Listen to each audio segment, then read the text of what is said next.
Krishna Krishna Krishna Hare Hare Hare Rama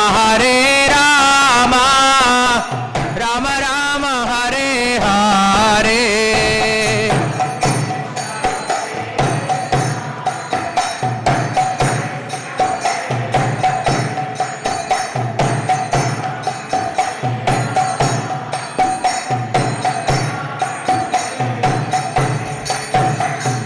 Krishna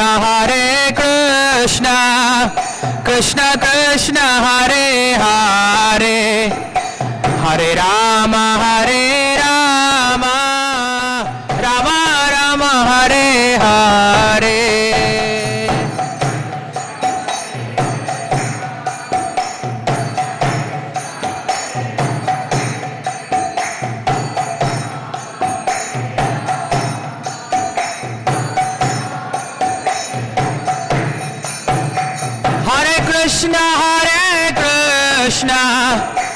Krishna Krishna Hare Hare Hare Rama Rama Rama Hare Hare.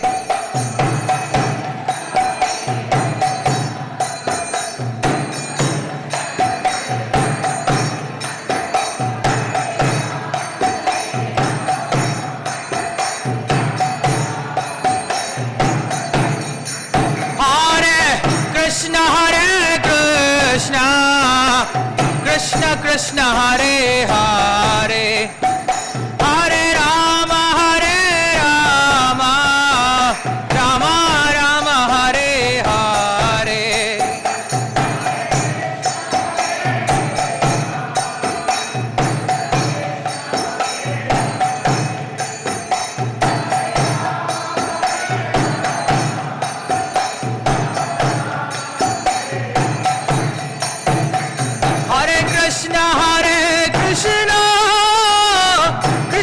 Krishna Hare Hare Hare Rama Rama Rama Hare Hare. Hare Krishna Krishna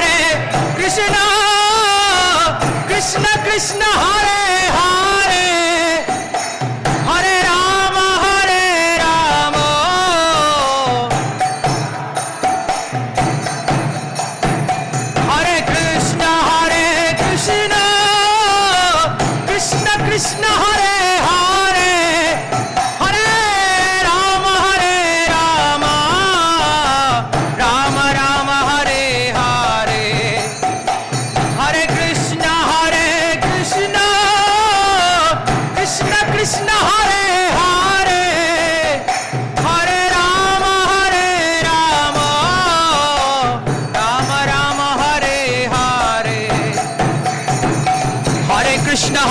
Krishna Krishna Hare Hare Hare Rama Rama Rama Hare Hare.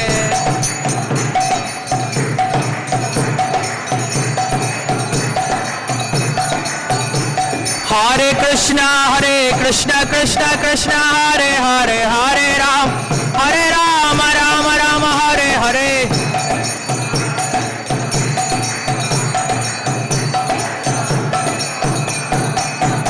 Hare Krishna Krishna Krishna Hare Hare Hare Rama Rama Rama Hare Hare.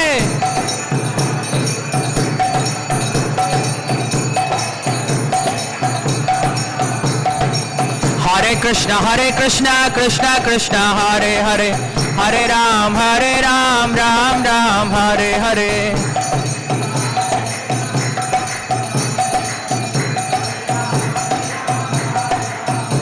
Hare Krishna Krishna Hare Hare Hare Ram Ram Hare Hare.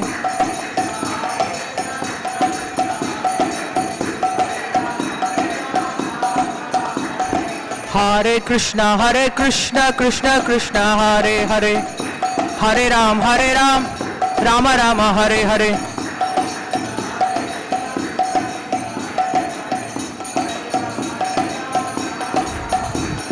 Hare Krishna Krishna Krishna Hare Hare, Hare Ram Ram Ram Hare Hare.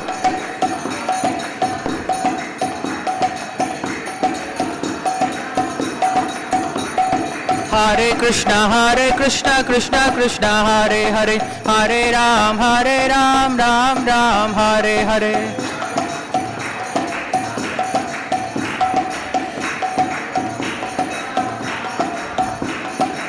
Hare Krishna Krishna Krishna Hare Hare, Hare Rama Rama Rama Hare Hare.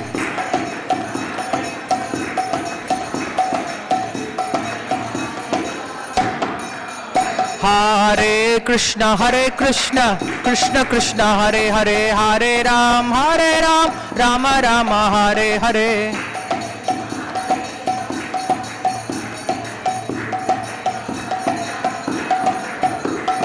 Hare Krishna Krishna Krishna Hare Hare, Hare Ram Ram Ram Hare Hare.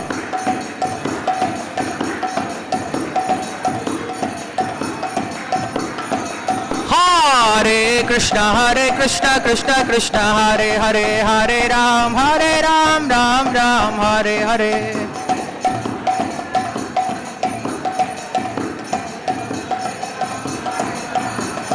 Hare Krishna Krishna Krishna Hare Hare, Hare Ram Rama Rama Hare Hare. Hare Krishna Krishna Krishna Hare Hare, Hare Ram Rama Rama Hare Hare. Hare Krishna Krishna Krishna Hare Hare, Hare Ram Ram Ram Hare Hare.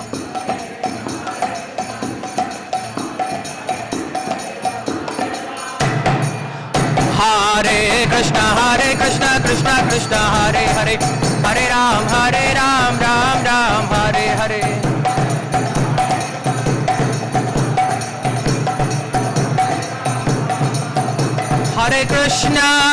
Hare Krishna Krishna Krishna Hare Hare, Hare Rama Rama Rama Hare Hare.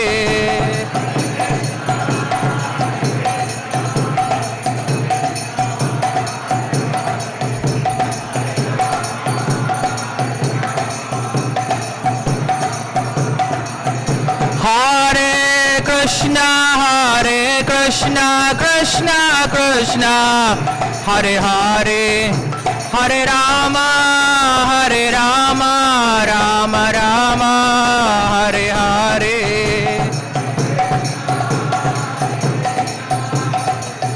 Hare Krishna Krishna Krishna Hare Hare, Hare Rama Rama Rama Hare Hare.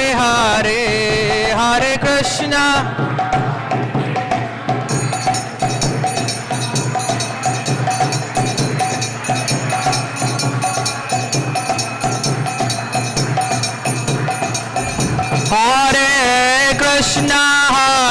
Krishna Krishna Krishna Hare Hare, Hare Rama Rama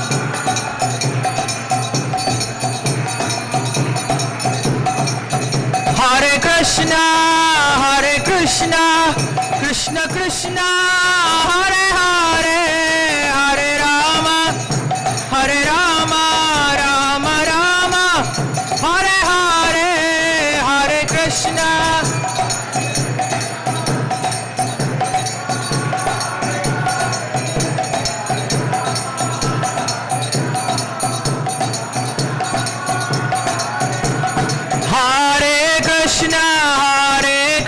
Krishna Krishna Krishna Hare Hare,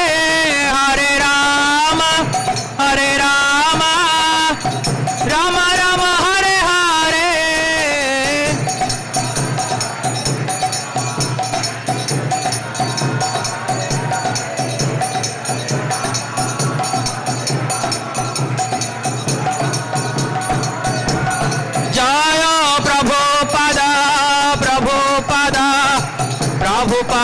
जय Prabhupada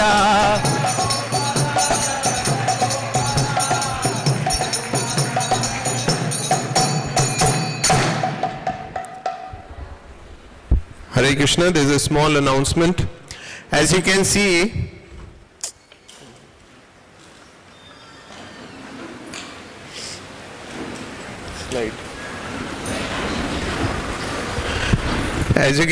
ISKCON Chennai has this ISKCON Center for Value Education. It's an online portal where you can access courses including Bhakti Shastri. And the next slide.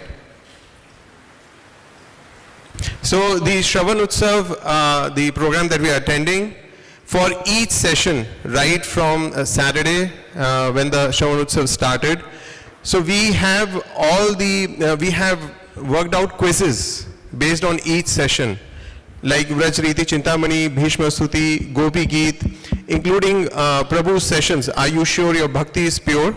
So for each session, there are quizzes, and they're all MCQs. So if you if you register on ICV and take these quizzes, and if you complete all the quizzes at the end of the course, you will get a Shravana Utsav certificate for 2024. Thank you. Hare Krishna.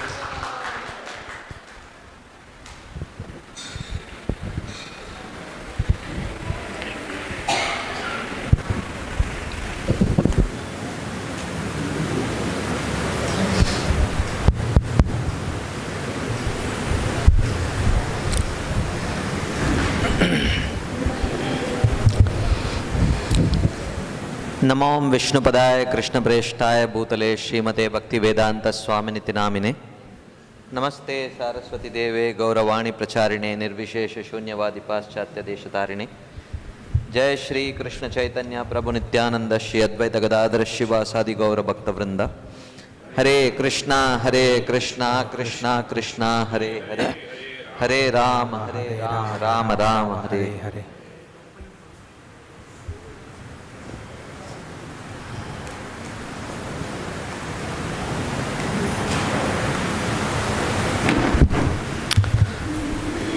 Hare Krishna. So, you can come. So, we will be continuing our discussion today. So, my kind request to devotees,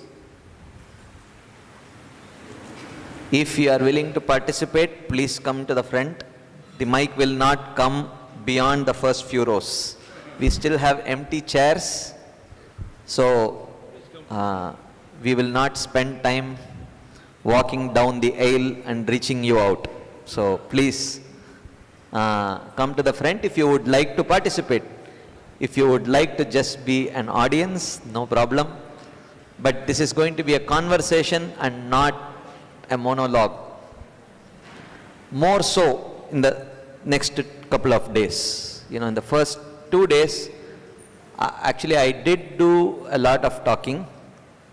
I reduced it little bit yesterday. Today and tomorrow it will be even less. We will need more active circulation of mics because, devotees will be participating even more. Okay. So I will do a quick recap. How many of you attended both the sessions, either live or online? How many of you did not attend both the sessions? Okay, few, no problem. So, almost like 80% attended both the sessions. Still, I will do a recap. That's my, conditioning, my swabhava. So, I will do a quick recap. So, what we did is, we are trying to understand what is it that we are practicing. Is it pure or not?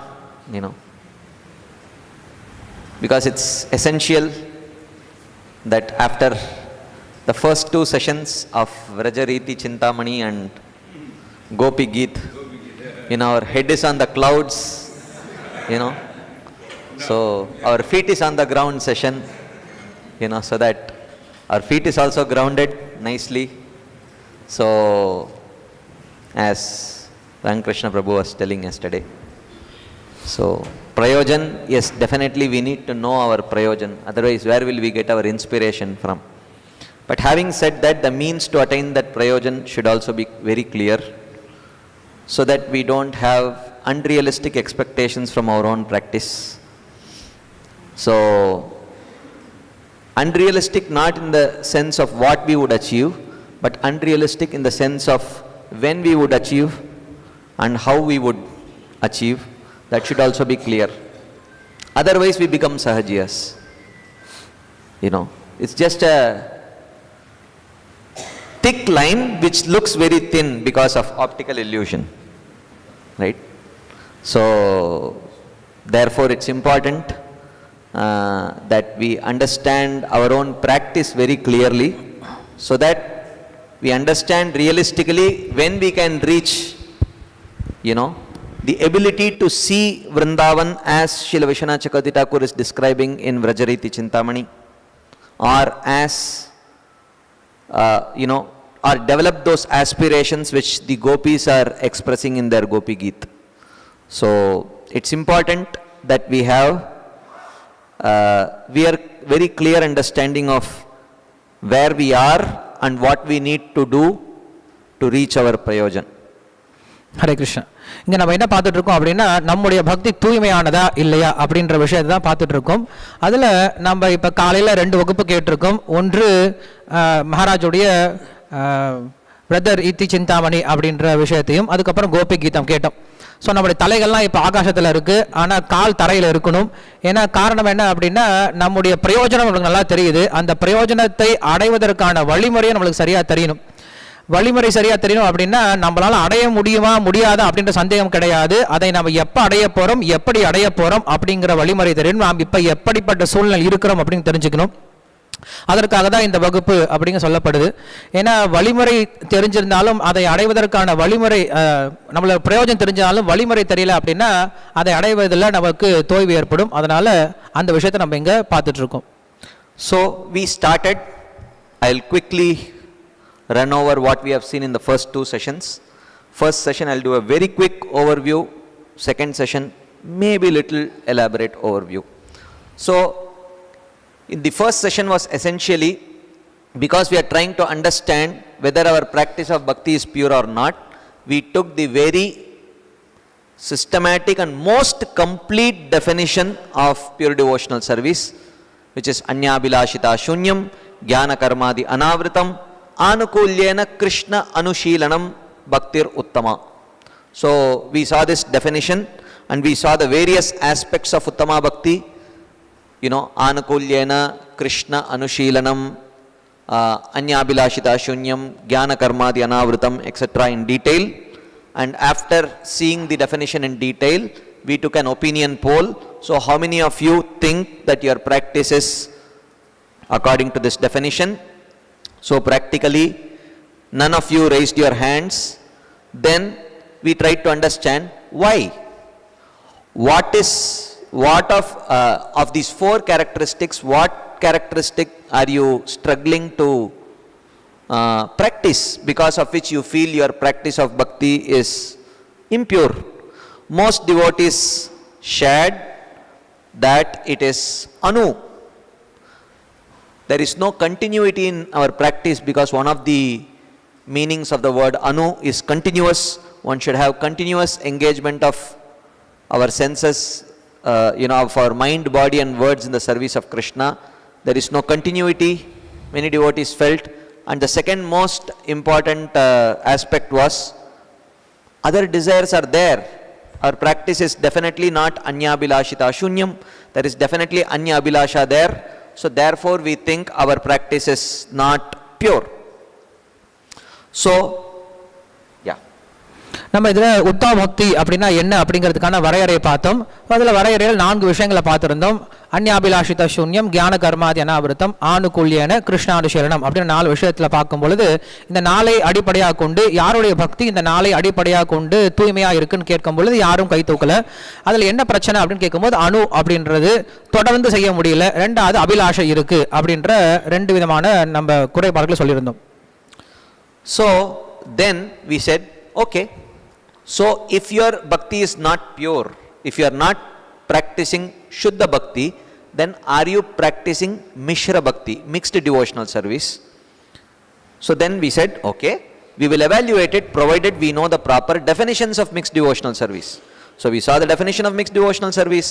Tamoguni Bhakti is when a person worships Krishna but with intentions of violence, pride, hatred, etc. Rajoguni Bhakti, a person worships Krishna but with the desire of material goals like fame, wealth, etc. And Sattva-guni Bhakti, where a person worships Krishna but with a desire for liberation. And his practice also involves maybe offering the fruits of his varnashram duties.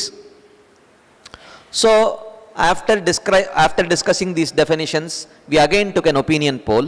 Okay, you did not raise your hands for Shuddha Bhakti. How about Mishra Bhakti? Practically everyone raised their hands. And most of you said, looks like our practice is a mixture of Sattva-guni sometimes, Rajoguni sometimes, and sometimes Tamoguni also. We do get angry and sometimes even violent maybe. So rarely maybe, but yes. So it looks like our practice is a mixture of sometimes Sattva-guni, sometimes Rajoguni, sometimes Tamoguni Bhakti. அதுக்கப்புறம் நம்ம தூய பக்தி செய்யல, சரி கலப்படமான பக்தி செய்யறோமா அப்படின்ட்டு கேட்டிருந்தோம். அதற்கு முன்னாடி கலப்பட பக்தி அப்படின்னா அதற்கான வரைமுறையை நம்ம சொல்லிட்டு இருந்தோம். தமோகுடி பக்தி அப்படின்னா ஒருவன் கோபத்தோடு, அகங்காரத்தோடு இல்ல வன்முறையோடு செய்யக்கூடிய பக்தி. ரஜோகுண பக்தி அப்படிங்கிறது ஆசையோடு நான் இதை அடைய வேண்டும் அப்படின்ற ஜட லாபத்திற்காக செய்யக்கூடிய பக்தி. சத்வகுண பக்தி அப்படிங்கிறது நான் என்னுடைய கர்ம வினைகளிலிருந்து தவிர்க்கணும், மோட்சம் அடையணும் அப்படின்ற எண்ணத்தோடு செய்யக்கூடிய பக்தி. இந்த 3 பக்தியில் நீங்க எப்படிப்பட்ட பக்தி செய்யறீங்க அப்படின்னு கேட்கும் பொழுது நிறைய பக்தர்கள் நாங்கள் சத்வகுணத்திலையும் ரஜோகுணத்திலையும் ஒரு சில சமயம் தமோகுணத்திலும், ஏன்னா நம்மளுக்கு கோவம் வருது, வன்முறையில் கூட ஒரு சில சமயம் ஈடுபடுறோம், இப்படியாக நாம் கலப்பட பக்தி செய்கிறோம் அப்படிங்கிறதுக்காக நீங்கள் கை தூக்கியிருந்தீங்க. Then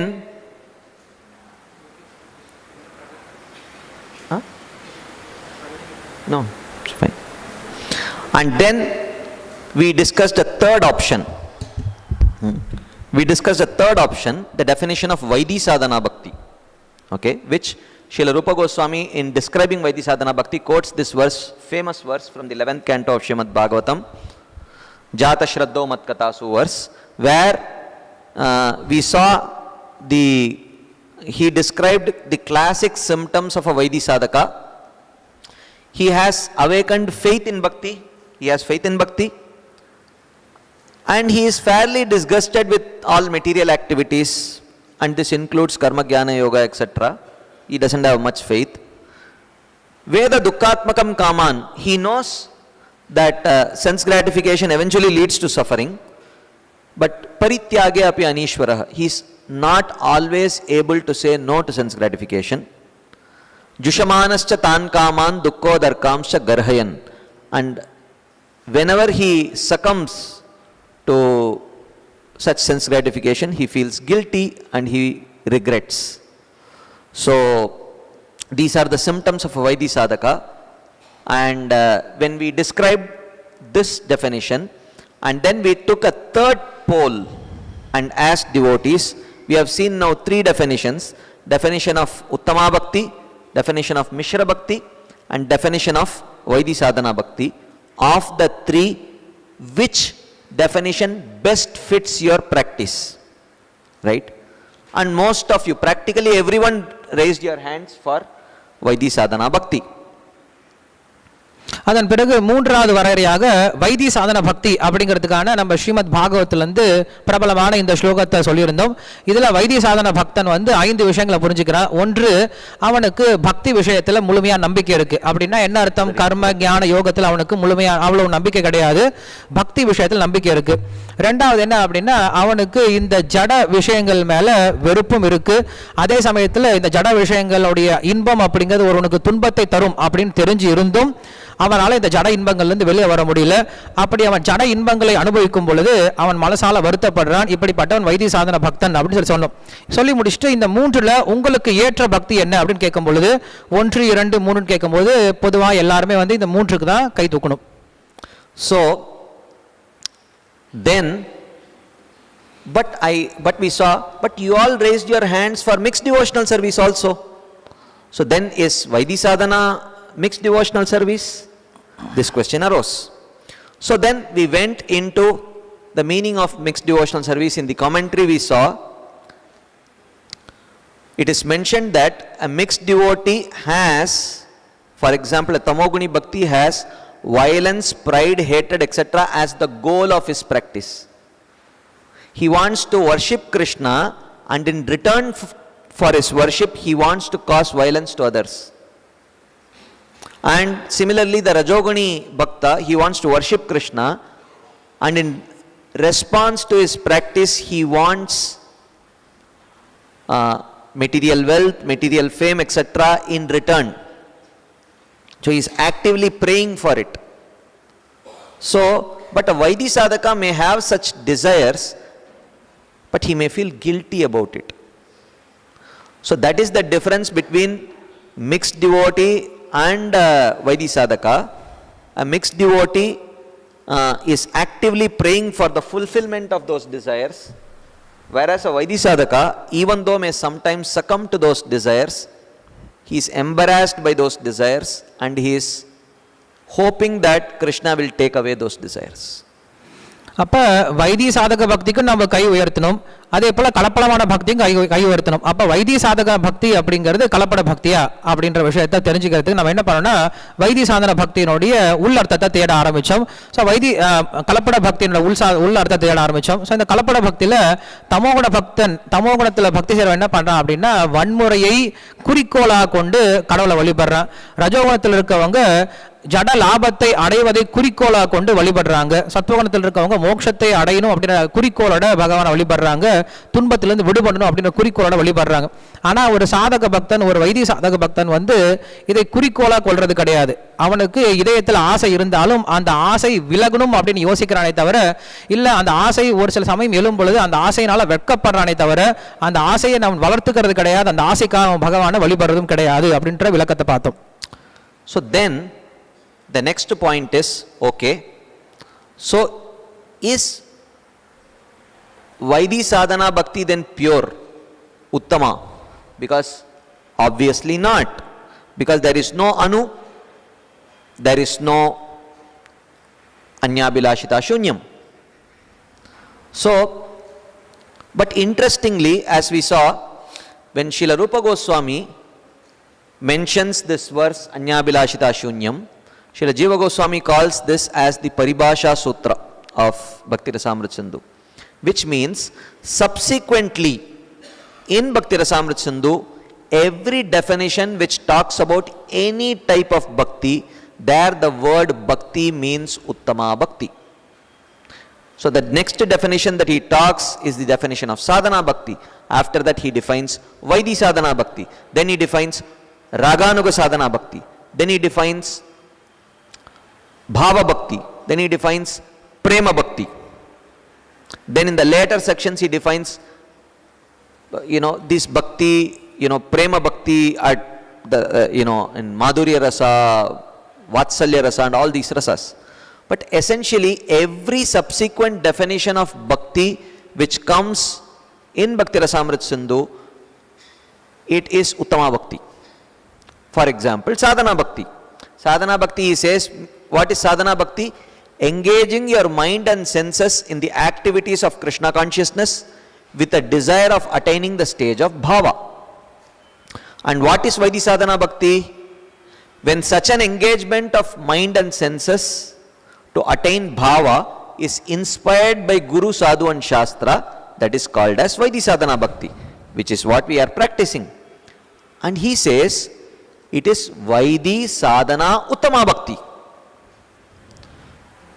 So, this is very confusing. How could Rupa Goswami? So then there are only two possibilities. Either we wrongly identified that we are practicing Vaidhi Sadhana Bhakti, or there is something more deeper to understanding what is Anyabhilashita Shunyam and what is the meaning of Anu in Anushilanam. இப்போ நமக்கு ஒரு குழப்பம் வரும். Why this இப்போ நம்ம செய்யக்கூடிய பக்தி உண்மையாலுமே தூய பக்தியா? இந்த வைதி சாதன பக்தி அப்படிங்கிறது எப்படி தூய்மையா இருக்க முடியும்? ஏன்னா அணு அப்படிங்கிறது அவங்க கிடையாது, அந்யாபிலாஷிதம் இருக்கு. இது ரெண்டும் இருக்கும் பொழுது இதை நம்ம எப்படி தூய பக்தி அப்படின்னு சொல்றது அப்படின்னு கேள்வி கேட்கும் பொழுது அதற்கு ரூப கோஸ்வாமியோடைய பரிபாஷ சூத்திரத்தை நம்ம எடுத்து பார்த்தோம். இந்த சூத்திரமானது என்ன சொல்லுது அப்படின்னா, இந்த ஸ்லோகத்துக்கு அப்புறம் இந்த சாஸ்திரத்துல எங்கெல்லாம் பக்தி அப்படின்ற வார்த்தை வருதோ அந்த எல்லா வார்த்தைக்கும் இந்த சூத்திரம் பொருந்தும். அப்படின்னா இதற்கு அப்புறம் அவர் பேசக்கூடிய எல்லா பக்தியும் தூய பக்தியை பற்றி தான், உத்தம பக்தியை பற்றி தான் பேச போறார். இதுக்கப்புறம் அவர் சாதன பக்தியை பற்றி பேசுறார், வைதி சாதன பக்தியை பற்றி பேசுறார், ராகானுக பக்தியை பற்றி பேசுறார், பாவ பக்தியை பற்றி பேசுறார், பிரேம பக்தியை பற்றி பேசுறார், மாதுரிய பக்தியை பற்றி பேசுறார், வாத்சல்ய பக்தியை பற்றி பேசுறார். இப்படியாக பல்வேறு பக்திகளை பேசிட்டு அதுக்கப்புறம் சாதன பக்தி அப்படின்னா என்ன அப்படின்னு சொல்லிட்டு, சாதன பக்தி அப்படின்னா நம்முடைய புலன்களை பாவத்தை குறிக்கோளா கொண்டு கிருஷ்ணருக்கு சேவை செய்து நம்ம அந்த பாவத்தை வளர்த்துக்கணும் அப்படின்ற ஆசையோடு செய்யக்கூடிய செயல்பாடுகள், கிருஷ்ண உணர்வுல செய்யக்கூடிய செயல்பாடுகள் தான் சாதன பக்தி. அதை செய்வதற்கு நமக்கு இயற்கையாக உந்துதல் இருக்கு அப்படின்னா கிடையாது. குரு, சாது, சாஸ்திரம் அப்படின்ற 3 பேருடைய உந்துதலால இந்த விதிமுறைகளுக்கு கீழ் நம்ம செய்யறதுனால அதுக்கு பேர் வைதி சாதன பக்தி அப்படின்னு பேர் வச்சோம். ஸோ அப்போ நாம் இதில் என்ன புரிஞ்சுக்கிறோம் அப்படின்னா, 2 தவறான கருத்து. ஒன்று, வைத்திய சாதன பக்தியை நம்ம வைத்திய சாதன பக்தி தான் பண்றோமா அப்படிங்கிற சந்தேகம் நம்மளுக்கு வந்திருக்கலாம். இல்லையா அணு, சததம் இந்த வார்த்தைகளை நம்ம இன்னும் சரியான அர்த்தத்தை புரிஞ்சுக்காம இருந்திருக்கலாம். So, how can my Vaidhi sadhana be pure devotional service if I have so many material desires? This is the question that arises. And it is not continuous. So how can it be Anushilanam? Right? So we did this exercise yesterday. We understood that desires are of 2 types. Desires which are born out of one's value system and desires which are born out of one's conditioning. The value system says what is right, what is wrong. The conditioning says what I like and what I dislike. The value system is called as Shraddha and the conditioning is called as Swabhava, and oftentimes there is a tug of war between the two. I like to do which is prohibited in the Shastras. Sometimes I don't like to do which is strongly recommended in the Shastras.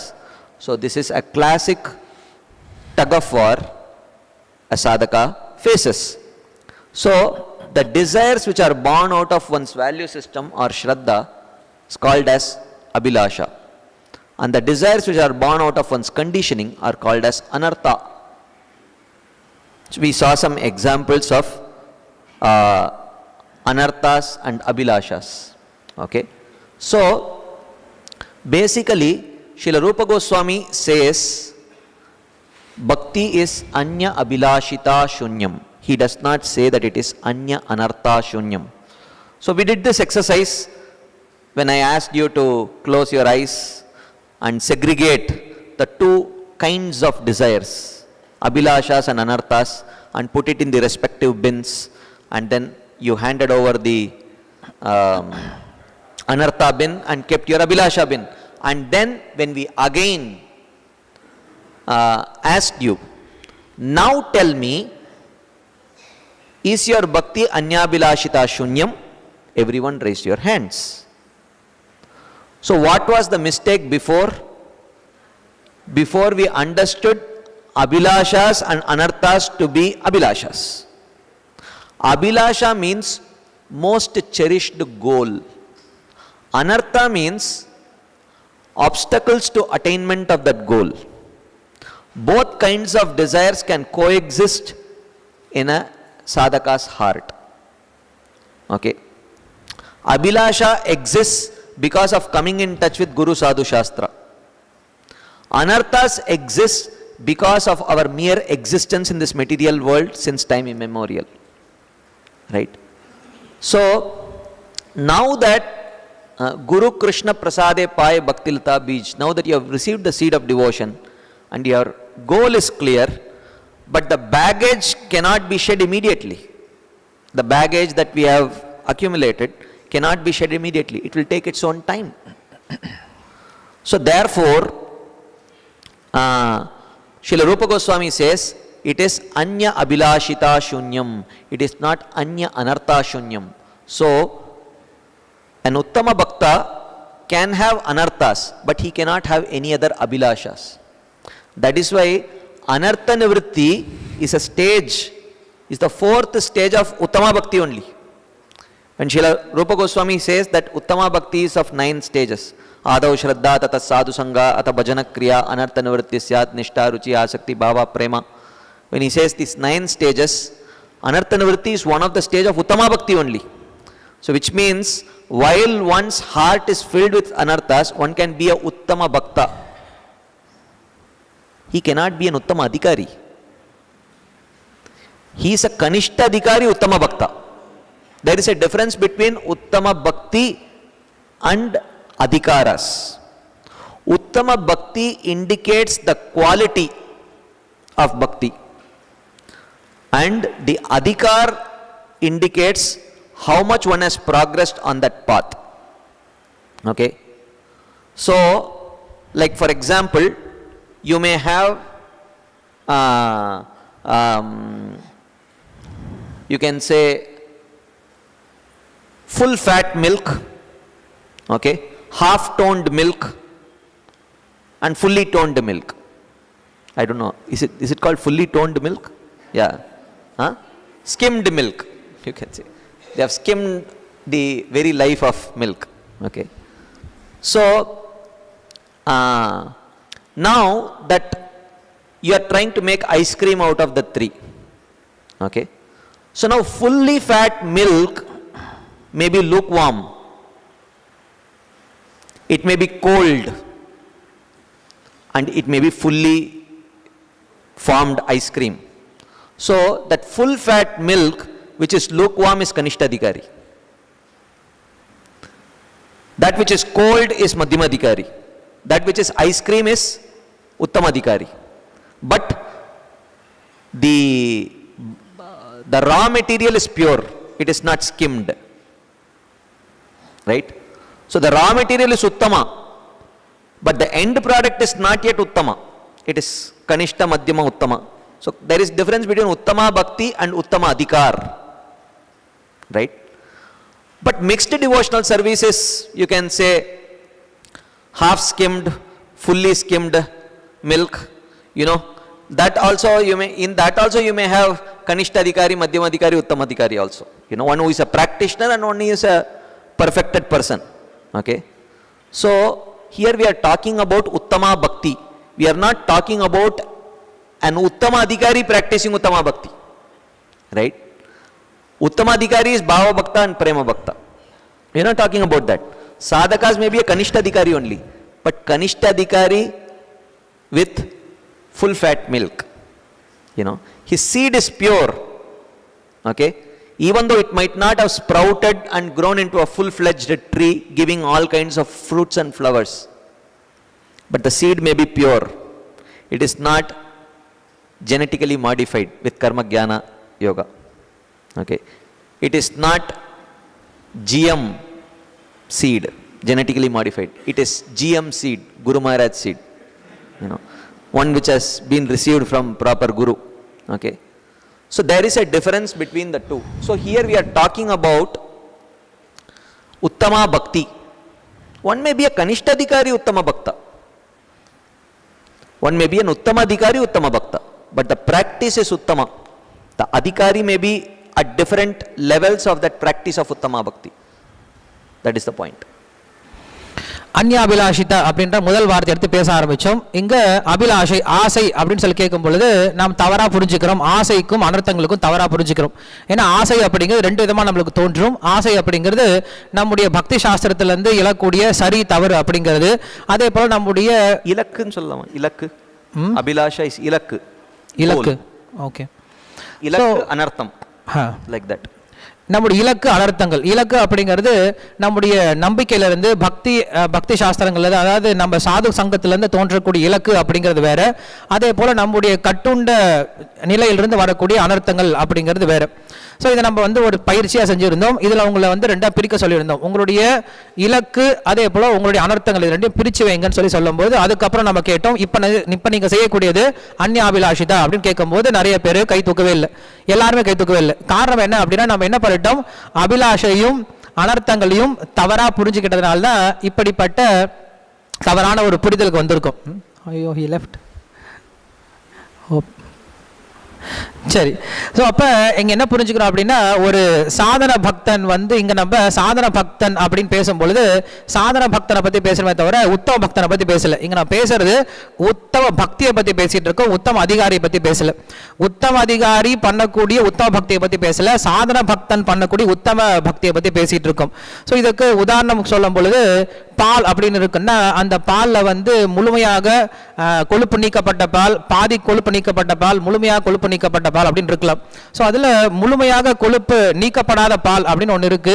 அந்த பால் கொஞ்சம் சூடான நிலை அப்படின்னு ஒன்று இருக்கு, கொஞ்சம் குளிரூட்டப்பட்ட நிலை இருக்கு, முழுமையாக ஐஸ் கட்டி அதாவது ஐஸ்கிரீம் மாற நிலை இருக்கு. ஸோ இதில் அந்த முதல் நிலையில், அதாவது இன்னும் கொழுப்பு எடுக்கப்படாத அதே சமயத்தில் லைட்டாக சூடாக இருக்கக்கூடிய நிலை அப்படிங்கிறது சாதன பக்தன். மத்தியம் அதிகாரி அப்படிங்கிறது கொஞ்சம் குளிர் ஊட்டப்பட்டது, முழுமை ஐஸ்கிரீமாக மாறுறது அப்படிங்கிறது உத்தம பக்தன் அப்படின்னு சொன்னோம். அதனால இந்த மூன்று நிலையில தான் வித்தியாசம் இருக்கே தவிர நம்ம செய்யக்கூடிய இந்த சாதனை இல்லை மத்தியமா உத்தமம் அப்படின்னு சொல்றது பக்தியினுடைய தரத்தை சொல்லுதே தவிர ஒரு பக்தனுடைய தரத்தை பற்றி சொல்ல வரல இங்க. ஸோ அதனால நம்ம இதில் நம்ம குழப்பிக்க கூடாது. ஒரு சாதன பக்தன் உத்தம பக்தி பண்ணலாம். ஒரு சாதன பக்தன் என்ன பண்றான் அப்படின்னா கொஞ்சம் கொஞ்சமா அந்த உத்தம பக்தி அப்படின்னு நிலைமைக்கு வரானே தவிர ஒரு சாதன பக்தன் உத்தம பக்தர் ஆகிறது கிடையாது. உத்தம பக்தர் ஆகிறதுக்கு இன்னும் நேரமாகும் அப்படிங்கிற விஷயத்தை புரிஞ்சுக்கிறோம். உத்தம அதிகாரி ஆகிறதுக்கு நேரமாகும், உத்தம பக்தன் தான். உத்தம பக்தன் ஆனா உத்தம அதிகாரி இல்லை. உத்தம பக்தன் ஏன்? ஏன்னா உத்தம பக்தி பண்றான். உத்தம அதிகாரி ஏன் இல்லை? ஏன்னா அந்த உத்தம பக்தியோட உச்சஸ்தரத்தில் அவன் வரல ஒன்றும். That is the point. The Uttama Bhakta, a Kanishtadhikari Uttama Bhakta has taken up to the right process. And if he sticks to the process over a period of time, he will achieve perfection of that perfect process. That is why he is called Uttama Bhakta. Like that. அந்த உத்தம பக்தன் அப்படிங்கிற சரியான விதை அப்படின்னு சொல்லலாம். அந்த விதை சரியா இருக்கும் பொழுது அந்த விதை கண்டிப்பா முளைத்து அதுல இருந்து மரம் பழங்கள்லாம் வருமே தவிர அந்த விதையை நம்ம தப்புன்னு சொல்றது கிடையாது. விதை விதையா தான் இருக்கு, அது இன்னும் முளைக்கல அப்படின்றத அர்த்தமே தவிர அந்த விதை இன்னும் ஜிஎம் ஆகல, அதாவது ஹைபிரிட் ஆகல, அந்த விதையானது வேற ஒரு விஷயத்தினால கலப்படம் ஆகல, விதை விதையா தான் தூய்மையா தான் இருக்கு அப்படிங்கிற விஷயத்தை புரிஞ்சுக்கிறோம். So we concluded by telling that performance of devotional service while being embarrassed by material desires in the form of anarthas is Vaidhi sadhana bhakti, especially before Nishtha. Whereas performing devotional service for the purpose of fulfillment of those material desires in the form of abhilashas, that is mixed devotional service. So even though mixed devotee may have material desires and a Vaidhi sadhaka may have material desires, but for a Vaidhi sadhaka, those material desires are in the form of anarthas of which he is embarrassed. Whereas a mixed devotee has these material desires as goal and he is not embarrassed by those goals. He rightfully wants the fulfillment of those goals. நம்ம ரெண்டுக்கும் வித்தியாசம் பார்த்துருந்தோம். Why this சாதன பக்தி அப்படின்னா why this சாதக பக்தனுக்கு ஆசை இல்லை அப்படிங்கிறது கிடையாது, அவனுக்கும் ஜட ஆசைகள் இருக்கு. அதே போல கலப்பட பக்தி செய்யக்கூடிய அவருக்கும் ஆசைகள் இருக்கு. ஆனா வைதி சாதகனுக்கு அந்த ஆசை அப்படிங்கிறது இலக்கு கிடையாது. அந்த ஆசை அப்படிங்கிறது அவன் அனர்த்தமா யோசிச்சு அந்த ஆசையை நினைச்சு அவன் வருத்தப்படுறான், சங்கோச்சப்படுறான். ஆனா ஒரு கலப்பட பக்தனுக்கு அந்த ஆசை அப்படிங்கிறதே இலக்கா இருக்கு, அதை அடைவதற்கு தான் அவன் முயற்சி செய்யறான். So that is about anyabhilashita shunyam. One problem seemingly solved, even though we don't have sufficient shastric proofs for it yet. As I told, the next 2 days, today and tomorrow, will purely be only shastric proofs for whatever concepts we are discussing. Okay. So then we discussed the problem of continuity. What about the problem of continuity? A Vaidhisadhaka is not continuously practicing bhakti, so how is it anu sheelanam? Because one of the meaning of anu is continuous. Should translate now? Okay. So அப்போ நம்ம அந்யாபிலாஷித அப்படின்ற ஒரு வார்த்தையிலிருந்து நம்ம விடுபட்டிருக்கோம். ஏன்னா நம்ம செய்யக்கூடிய பக்தி தூய பக்தியில் தான் போயிட்டு இருக்கு அப்படிங்கிற விஷயத்தில் நம்ம தேர்ச்சி அடைஞ்சிருக்கோம். அடுத்தது அணு, அதாவது தொடர்ந்து செய்யறதல் அப்படின்றது. ஸோ நம்ம பார்த்தோம் அப்படின்னா நம்ம செய்யக்கூடிய பக்தி செய்ய அப்படிங்கிறது தொடர்ந்து இல்லாத போது இதை நம்ம எப்படி புரிஞ்சுக்கிறது அப்படின்னு பார்த்துருக்கோம். So then we saw this verse, ஸ்மர்த்தவ்ய சததம் விஷ்ணோர் விஸ்மர்த்தவ்யோ ந ஜாது சித் சர்வே விதி நிஷேத்யாஸ்யுர் ஏதையோரேவ கிங்கரா. Here we saw the word satatam is used. Satatam means always. One should never forget Vishnu and one should always remember Vishnu. This is very, and interestingly in Bhakti Rasamrita Sindhu, Srila Rupa Goswami quotes this verse in the Vaidhisadhana Bhakti section, where he says Satatam, always remember. And interestingly, Srila Jiva Goswami commenting on this, he says Satatam means every day, not every second. Since continuous remembrance would be impossible to do in sadhana bhakti, and this would produce loss of faith in the rules of bhakti because they would be impossible to follow. Right? This was the favorite slide of all of you yesterday. Everyone was clapping. So therefore, satatam should be understood in a way. See, we all want to do perfect bhakti.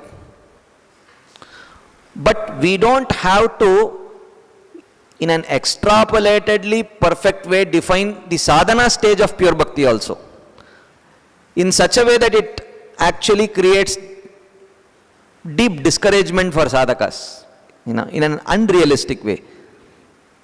Satatam, continuous, otherwise not uttama bhakti also. They said, okay, I will practice mixed devotion only, they will say. Right? So இங்கே நம்ம அணு அப்படின்ற வார்த்தைக்கு பேச ஆரம்பித்தோம். தொடர்ந்து அப்படின்ற வார்த்தையை பேசும் பொழுது சததம் ஸ்மர்த்தவ்யா விஷ்ணு அப்படின்ற ஸ்லோகத்தை எடுத்து பேசணும். அதுலேயும் சததம் அப்படின்ற வார்த்தை உபயோகப்படுத்தப்பட்டிருக்கு. ஆச்சரியமா இந்த ஸ்லோகத்தை ரூப கோஸ்வாமி வைதி சாதன பக்தியில் கொண்டு போய் வச்சிருக்கார். ஒரு சாதக பக்தன் சததம் எப்பயுமே விஷயம் நினைச்சிட்டு இருக்கணும் அப்படின்னு கேட்ட உடனே பக்தர்களுக்கு பயம் வருது. சததம் எப்பயுமேவா, இது நடக்காத காரியமா இருக்கே அப்படின்னு நம்ம யோசிக்கிறோம். ஆனா ஜீவ கோஸ்வாமி நம்மளுக்கு ஆஸ்வாசப்படுத்துற மாதிரி ஒரு விளக்க உரை கொடுத்திருக்கா. சததம் அப்படின்னா தினசரி அப்படின்னு அர்த்தமே தவிர ஒவ்வொரு க்ஷணம் இல்லை அப்படிங்கிறது கொடுத்தார். இதுதான் நமக்கு எல்லாருக்கும் நேற்று ஒரு தற்காலிகமான ஆனந்தத்திற்கு காரணமா இருந்தது. ஸோ இங்க ஏன்னா ஒரு வைதி சாதன பக்தனை போயிட்டு எப்பயுமே அப்படின்னு சொல்லிட்டோம் அப்படின்னா அவன் பயந்து போய் நான் இது கலப்பட பக்தியை பண்ணிட்டு போயிடுறேன் பிரபு அப்படின்னு சொல்லிட்டு போயிடுவான். அதனால சத்ததம் அப்படிங்கிறதுக்கு அவனுடைய பயிற்சிக்கு ஏற்றார் போல தினசரி அப்படின்ற விஷயம் சொல்லப்பட்டிருக்கு. Okay, so then we try to understand that sadhakas perform broadly 3 types of activities. They engage in the direct limbs of devotional service, and sometimes they engage in planning to improve their own practice, and sometimes they are engaged in firefighting, which is dealing with their own anarthas, dealing with obstacles to continuous practice of bhakti. So a sadhaka, more or less depending on their level of anartha nivritti, on a regular basis he might be dealing with all these 3 types. On top of that,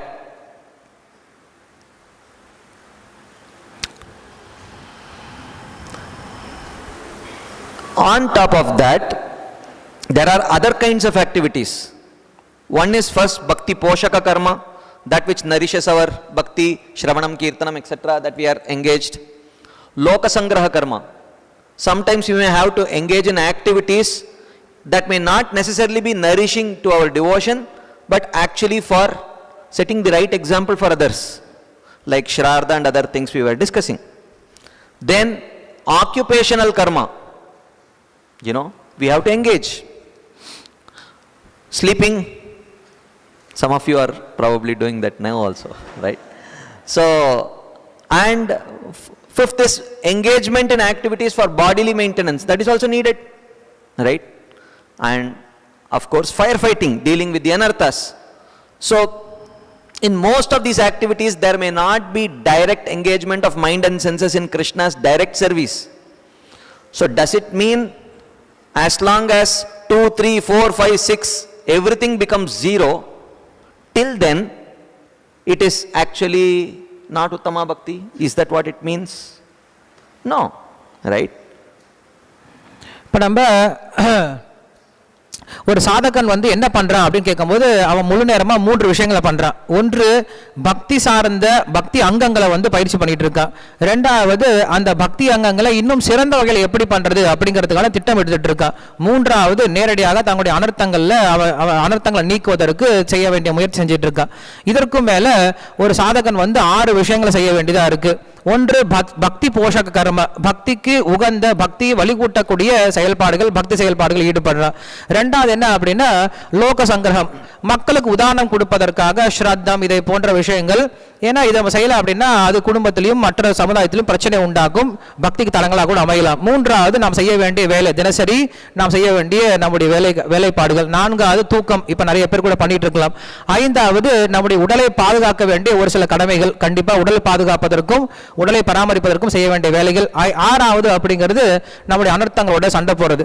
அப்ப இந்த 6 விஷயங்கள்ல முதல் விஷயம் மட்டும்தான் பார்த்தா பக்தி செயல்பாடுகளை மாறி தோணுது. மற்ற 5 விஷயங்களும் பார்த்தோம் அப்படின்னா நேரடியாகவே இல்ல நம்முடைய மறைமுகமாவோ வந்து கிருஷ்ணருக்கு சேவை பண்ற மாதிரி தெரியல. அப்படின்னா நம்முடைய மனசையும் நம்முடைய உடலும் வந்து இந்த 5 விஷயங்களும் சூன்யமான பின்னாடி தான் நம்ம சூரிய பக்தி பண்றோமா அப்படின்னா கிடையாது. So yesterday also we saw, even in the material world, when we are talking about part-time devotee and full-time devotee, we saw this example, right? That devotee we asked, I think Jagannath Prabhu, what's his name? Jagannath Prabhu. So we asked him, he said, where are you working? He said, Cisco Systems. Prabhuji, are you a full-time devotee or a part-time devotee? He said, full-time devotee. If you are a full-time Cisco Systems devotee, then what are you doing here? He said, Prabhuji, today is Sunday. So what? But you are a full-time devotee, so full-time you should be working for Cisco Systems, right? No, right? It's not even full day on a weekday, 8 hours, 10 hours, right? Beyond that you are allowed to go home. So therefore, it's not that full-time Uttama Bhakta means that every second of his existence should be actively engaged in Shravanam Kirtanam. That is his aspiration, but it may not be immediately possible for him to do that because of these various other engagements. So, but that does not mean he is not a Uttama Bhakta. அப்போ ஒரு சாதகன் வந்து இந்த 6 விதமான விஷயங்களை பண்ணும்போது அவன் முழு நேர பக்தனா பகுதி நேர பக்தனா அப்படின்னு கேள்வி கேட்டோம். ஸோ அதில் ஜெகநாத் பிரபு கிட்ட கேள்வி கேட்கும்போது அவர் சொல்லியிருந்தார், நீங்கள் எங்கே பக்தனா இருக்கீங்கன்னு கேட்கும்போது நான் சிஸ்கோ கம்பெனியில் பக்தனா இருக்கேன்னு சொல்லி சொன்னார். அப்போ நீங்கள் முழு நேர பக்தனா இருக்கீங்களா இல்லை பகுதி நேர பக்தனா இருக்கீங்களான்னு கேட்டோம். முழு நேர பக்தனா தான் சிஸ்கோவில் இருக்கேன். அப்போ முழு நேர பக்தனா வந்துட்டு நீங்கள் என்ன இங்கே பண்ணுறீங்க அப்படின்னு கேட்கும்பொழுது 5 நாள் எனக்கு வேலை இருக்குது, 2 நாள் லீவ் விட்டுருக்காங்க அப்படின்னு சொல்லியிருக்காங்க. அப்போ ஒரு கம்பெனியில் இருக்கவங்க கூட என்ன பண்ணுறான், 2 நாள் அவங்களுக்கு கேப் விடணும் அப்படின்ற அந்த புத்தி அவனுக்கு இருக்குது. அப்படி இருக்கும்போது கிருஷ்ணருக்கு இருக்காதா? அப்படின்னா என்ன அர்த்தம்? சததம் அப்படின்னா ஒரு சாதக பக்தர் வந்து 24 மணி நேரம் தொடர்ந்து பக்தி சேவையில் ஈடுபடணும் அப்படிங்கிறது கிடையாது. அவனுக்கும் அங்கே என்ன இருக்குது அப்படின்னா அந்த அவனுடைய ரியாலிட்டிக்கு ஏற்றார் போல் அங்கே அவன் என்ன பண்ணலாம், கொஞ்சம் ரிலாக்ஸேஷன் இருக்குது. So, it is not that 24 hours we are not expected to do devotional service, but we have to understand what constitutes devotional service. Is only Shravanam Kirtanam devotional service? Is sleeping not devotional service? That has to be understood. Because even Goswamis used to sleep for 2 hours, Srila Prabhupada used to sleep for 2 hours. Is it that they are also part-time devotees? No. So, we saw that in Madhurya Kadambini, Srila Vishwanath Chakravarti Thakur describes these 6 stages of Anishtita Bhajana Kriya, where one's bhajan actually he says is Anishtita. Okay, Anishtita means unsteady. It's not continuous. Till it reaches Nishtha, it's not continuous. Even in Nishtha, the continuity has to be understood very contextually. Even people at the stage of Nishtha sleep. People at the stage of Nishtha may attend to their professional duties. People at Nishtha can be householders taking care of their family. So even continuity at the stage of Nishtha has to be very contextually understood. But forget that. Let's just discuss about those who are on the level of Anartha Nivritti. He says, Anartha Nivritti, they have Anishtita Bhajana Kriya. There is no continuity, which is, and that Anishtita Bhajana Kriya is within the realm of Uttama Bhakti only. So we saw 6 types: Utsahamayi, Ganatarala, Vyuda, Vikalpa, Vishaya, Sangara, Niyamakshama, Tarangarangini. We just discussed this. You all remember what we discussed, right? So 6 different types of and 6 different reasons for unsteadiness. Even though such practitioners are also categorized under Uttama Bhakti only by Srila Rupa Goswami. அப்போ ஒரு சாதன பக்தன் வந்து நிலையற்ற பக்தி சேவை செய்யறான் அப்படின்னா அவனுடைய பஜன கிரியால வந்து நிலையற்ற தன்மை இருக்கு. அந்த நிலையற்ற தன்மை அப்படின்ற இந்த ஒரு தலமும் கூட உத்தம பக்திக்குள்ள தான் வருது. ஏன்னா அவன் பஜன கிரியால இருந்து நிஷ்டா அப்படின்ற நிலைக்கு வரக்கூடிய மத்தியில தான் இந்த 6 விதமான நிலையற்ற தன்மை, பக்தியில இருக்கக்கூடிய நிலையற்ற தன்மை அப்படிங்கிறது வருது. இப்போ ஒருவன் பக்தியில் நிலை பெற்றுட்டான், நிஷ்டை அப்படின்ற ஸ்டேஜுக்கு வந்துட்டான் அப்படின்னு நம்ம நினைச்சாலுமே கூட அந்த நிஷ்டையை நம்ம சரியா புரிஞ்சுக்கணும். ஏன்னா நிஷ்டைன்ற நிலைக்கு வந்த பின்னாடியும் கூட அந்த பக்தர்கள் என்ன பண்றாங்க அப்படின்னா தூங்க தான் செய்யணும். அந்த பக்தர்களும் உடலை பார்த்துட்டு தான் செய்யணும். அந்த பக்தர்களும் குடும்பத்தை பார்த்துட்டு தான் செய்யணும். அப்படின்னா நம்ம கோஸ்வாமிகளை பார்க்குறோம், அவங்களும் 2 மணி நேரம் தூங்குறாங்க, பிரபாபாவும் தூங்கிட்டு இருக்காரு அப்படின்னா அவங்கெல்லாம் வந்து அந்த சமயத்தில் பக்தி செய்யல அப்படின்றது கிடையாது. பக்தின்னா எதெல்லாம் பக்தி நான் புரிஞ்சுக்கணும். சிரவணம் கீர்த்தனம் மட்டும்தான் பக்தியா, இல்லை பக்தி அப்படிங்கிறது மற்ற விஷயங்கள் உள்ளடக்கியதா அப்படின்னு புரிஞ்சுக்கணும். அப்படின்னா இந்த 6 விஷயங்கள் நம்ம பார்த்தோம். இந்த 6 விஷயங்களும் வந்து நம்முடைய நிலையற்ற பக்திக்கு காரணமா இருக்கு. இதெல்லாம் 6 விஷயங்கள் சொல்லி பார்த்தோம். நேற்று உங்களுக்கு எல்லாம் பேசணும், உங்களுக்கு ஞாபகம் இருக்குன்னு நினைக்கிறேன்.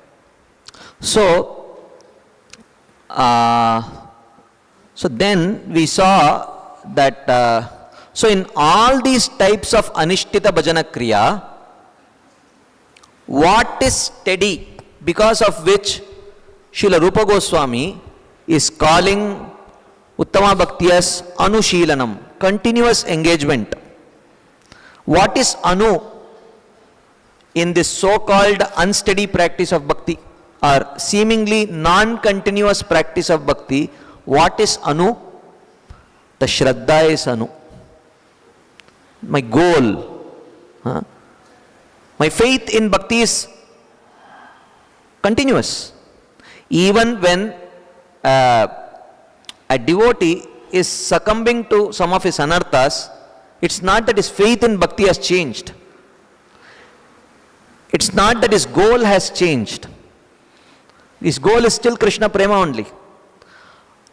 And even when he is not engaged in good quality devotional service due to his conditioning, it's not that he is unwilling to engage. He may be currently incapable of engaging because of his conditioning. So incapability and unwillingness are 2 different things. So unwillingness, if there is unwillingness to engage, then that could be called as mixed devotion. But if there is willingness but incapability because of one's conditionings, that still, at least would categorize him as maybe a Kanishta Adhikari or a Madhyama Adhikari practicing Uttama Bhakti. இப்போ நிலையற்ற பக்தி சேவை, இந்த நிலையற்ற பக்தி சேவையை ரூப கோஸ்வாமி வந்து உத்தம பக்திகளை தான் கொண்டு வந்திருக்கார். அப்ப இந்த நிலையற்ற பக்தி சேவையில் எது நிலையா இருக்கு? ஏன்னா அனுசீலனம், அணு அப்படின்ற வார்த்தை அங்க உள்ளடக்கணும் இல்லையா, அணுன்ற அந்த குணம் இருக்கணும் இல்லையா, இருந்தாதான் உத்தம பக்திகளை கொண்டு வரும். அப்ப இந்த நிலையற்ற பக்தி சேவையில் எது நிலையா இருக்கு அப்படின்னு சொல்லி பார்த்தோம் அப்படின்னா, அந்த பக்தனுக்கு தான் பக்தி மேல வச்சிருக்கக்கூடிய நம்பிக்கை நிலையா இருக்கு. அதே போல அவன் அடைய வேண்டிய இலக்கு நிலையா இருக்கு. அவனுக்கு ஆசை இருக்கலாமே தவிர அந்த இலக்கு மாறுவது கிடையாது. இல்ல ஒரு சில சமயம் அவனுக்கு தோய்வு ஏற்படலாமே தவிர அந்த தோய்வினால் அவன் இலக்கை மாற்றிக்கொள்வது போறது கிடையாது. அதே போல அவன் தூய பக்தி சேவை செய்யணும் அப்படின்ற அந்த விருப்பம் இருக்கு இல்லையா, அந்த விருப்பமும் அவனுக்கு மாறுவது கிடையாது. அவனால் அதை பூர்த்தி செய்ய முடியாம அவனுக்கு சக்தி இல்லாம இருக்கலாமே தவிர அவனுக்கு விருப்பம் இல்லைன்னு சொல்ல முடியாது. விருப்பத்துக்கும் சக்தியற்ற நிலைமைக்கும் இல்ல அவனுக்கு விருப்பம் இல்லாத நிலைக்கும் ரெண்டு வித்தியாசமான பொருள் இருக்கு. So, then the last slide that we saw yesterday was this verse which is quoted by Srila Vishwanath Chakravarti Thakur in his commentary to the Satam Prasangat verse. He quotes this verse, Utsargan malamutrades chitta swastyam yato bhavet ataha payur upastascha tad aradhana sadhanam. Because the mind maintains a healthy state by excretion of urine and stool, the anus and urinary organ should be considered as senses engaged in Lord's service. So even when we are expelling waste from our body, that is also part of sadhana bhakti.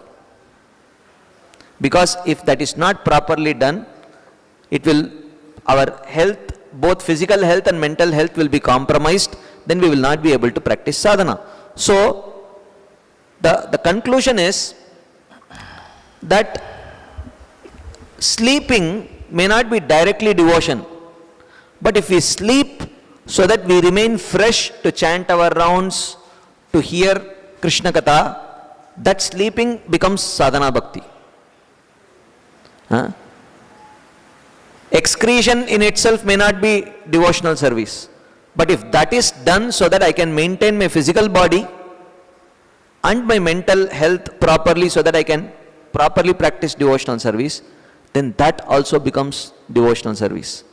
So therefore, even when engaging in ordinary bodily activities, Anushilanam is accomplished, even though there is no active engagement in core devotional activities.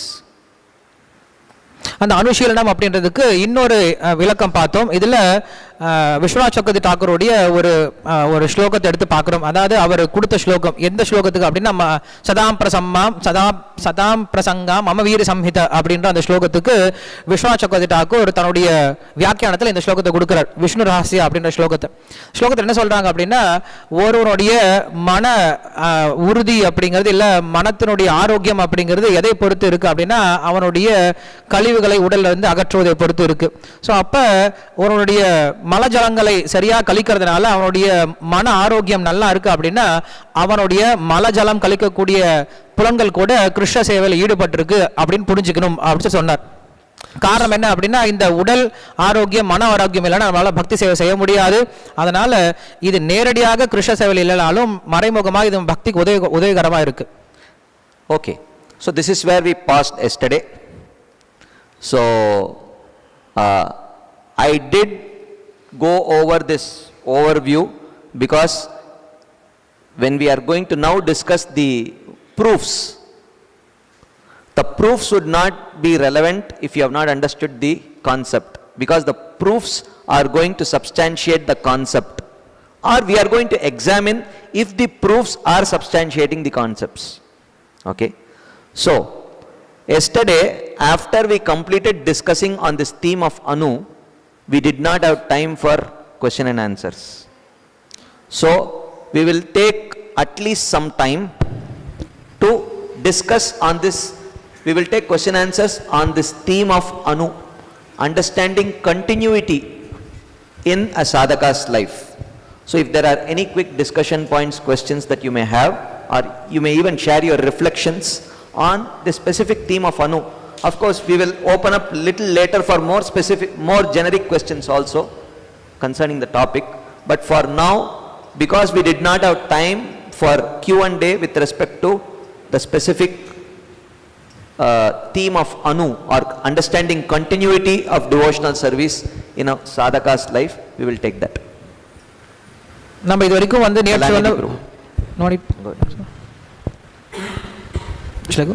நேற்று நான் சொன்ன விஷயத்தை வந்து இதுக்கு இப்போ வரைக்கும் நான் ஏன் சொல்லியிருக்கேன் அப்படின்னா, ஏன்னா இதுக்கு மேலே நம்ம பேசின விஷயத்துக்கு சாஸ்திரத்தில் எங்கே இதற்கெல்லாம் வந்து உதாரணங்கள் இருக்குது அப்படிங்கிற விஷயத்தை பார்க்க போகிறோம். இல்லை நம்ம சொல்கிற விஷயம்லாம் சாஸ்திரத்தில் இருக்கா அப்படிங்கிறதுக்கு இப்போ நம்ம சாட்சியை பார்க்க போகிறோம். அதே போல் நேற்று நம்ம அணு அப்படின்ற விஷயத்தோடு நிறுத்தியிருந்தோம், கேள்விகளுக்கு நேரம் கொடுக்கல. இப்போ யாருக்காவது இந்த அணு அப்படின்ற விஷயத்தில் கேள்விகள் இருந்தால் அதை வந்து கேட்கலாம். Hare Krishna Prabhu. So the distinction between anarthas and abhilasha is very clear, and the definition of anu is also very clear.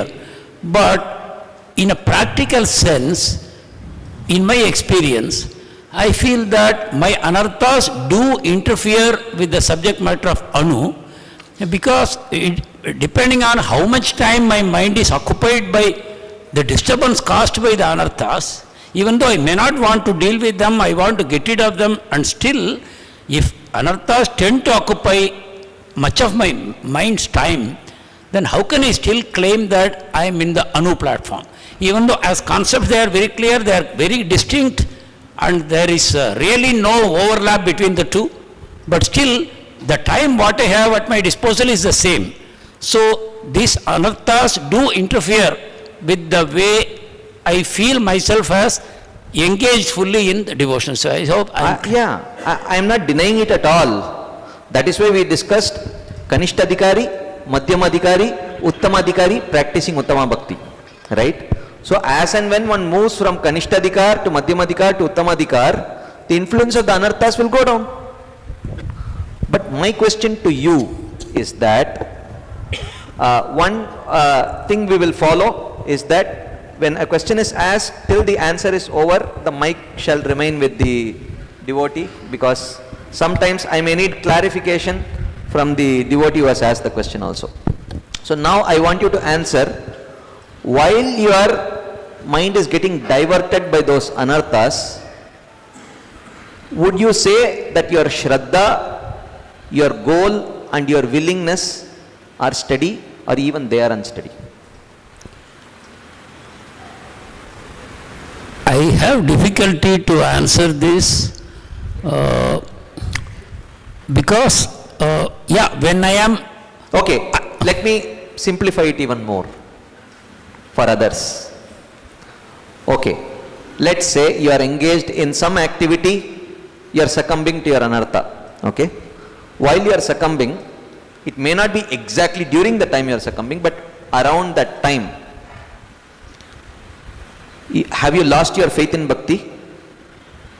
You can, I am seeing you nodding, others are not hearing you. I have not lost my faith in bhakti, but no, I am asking a simple question, you can give a simple answer, then we will ask for more clarifications from you. Yeah.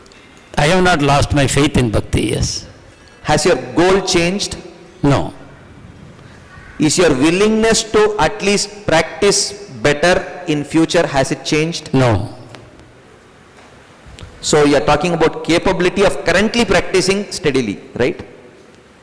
Yeah. That's what this slide says.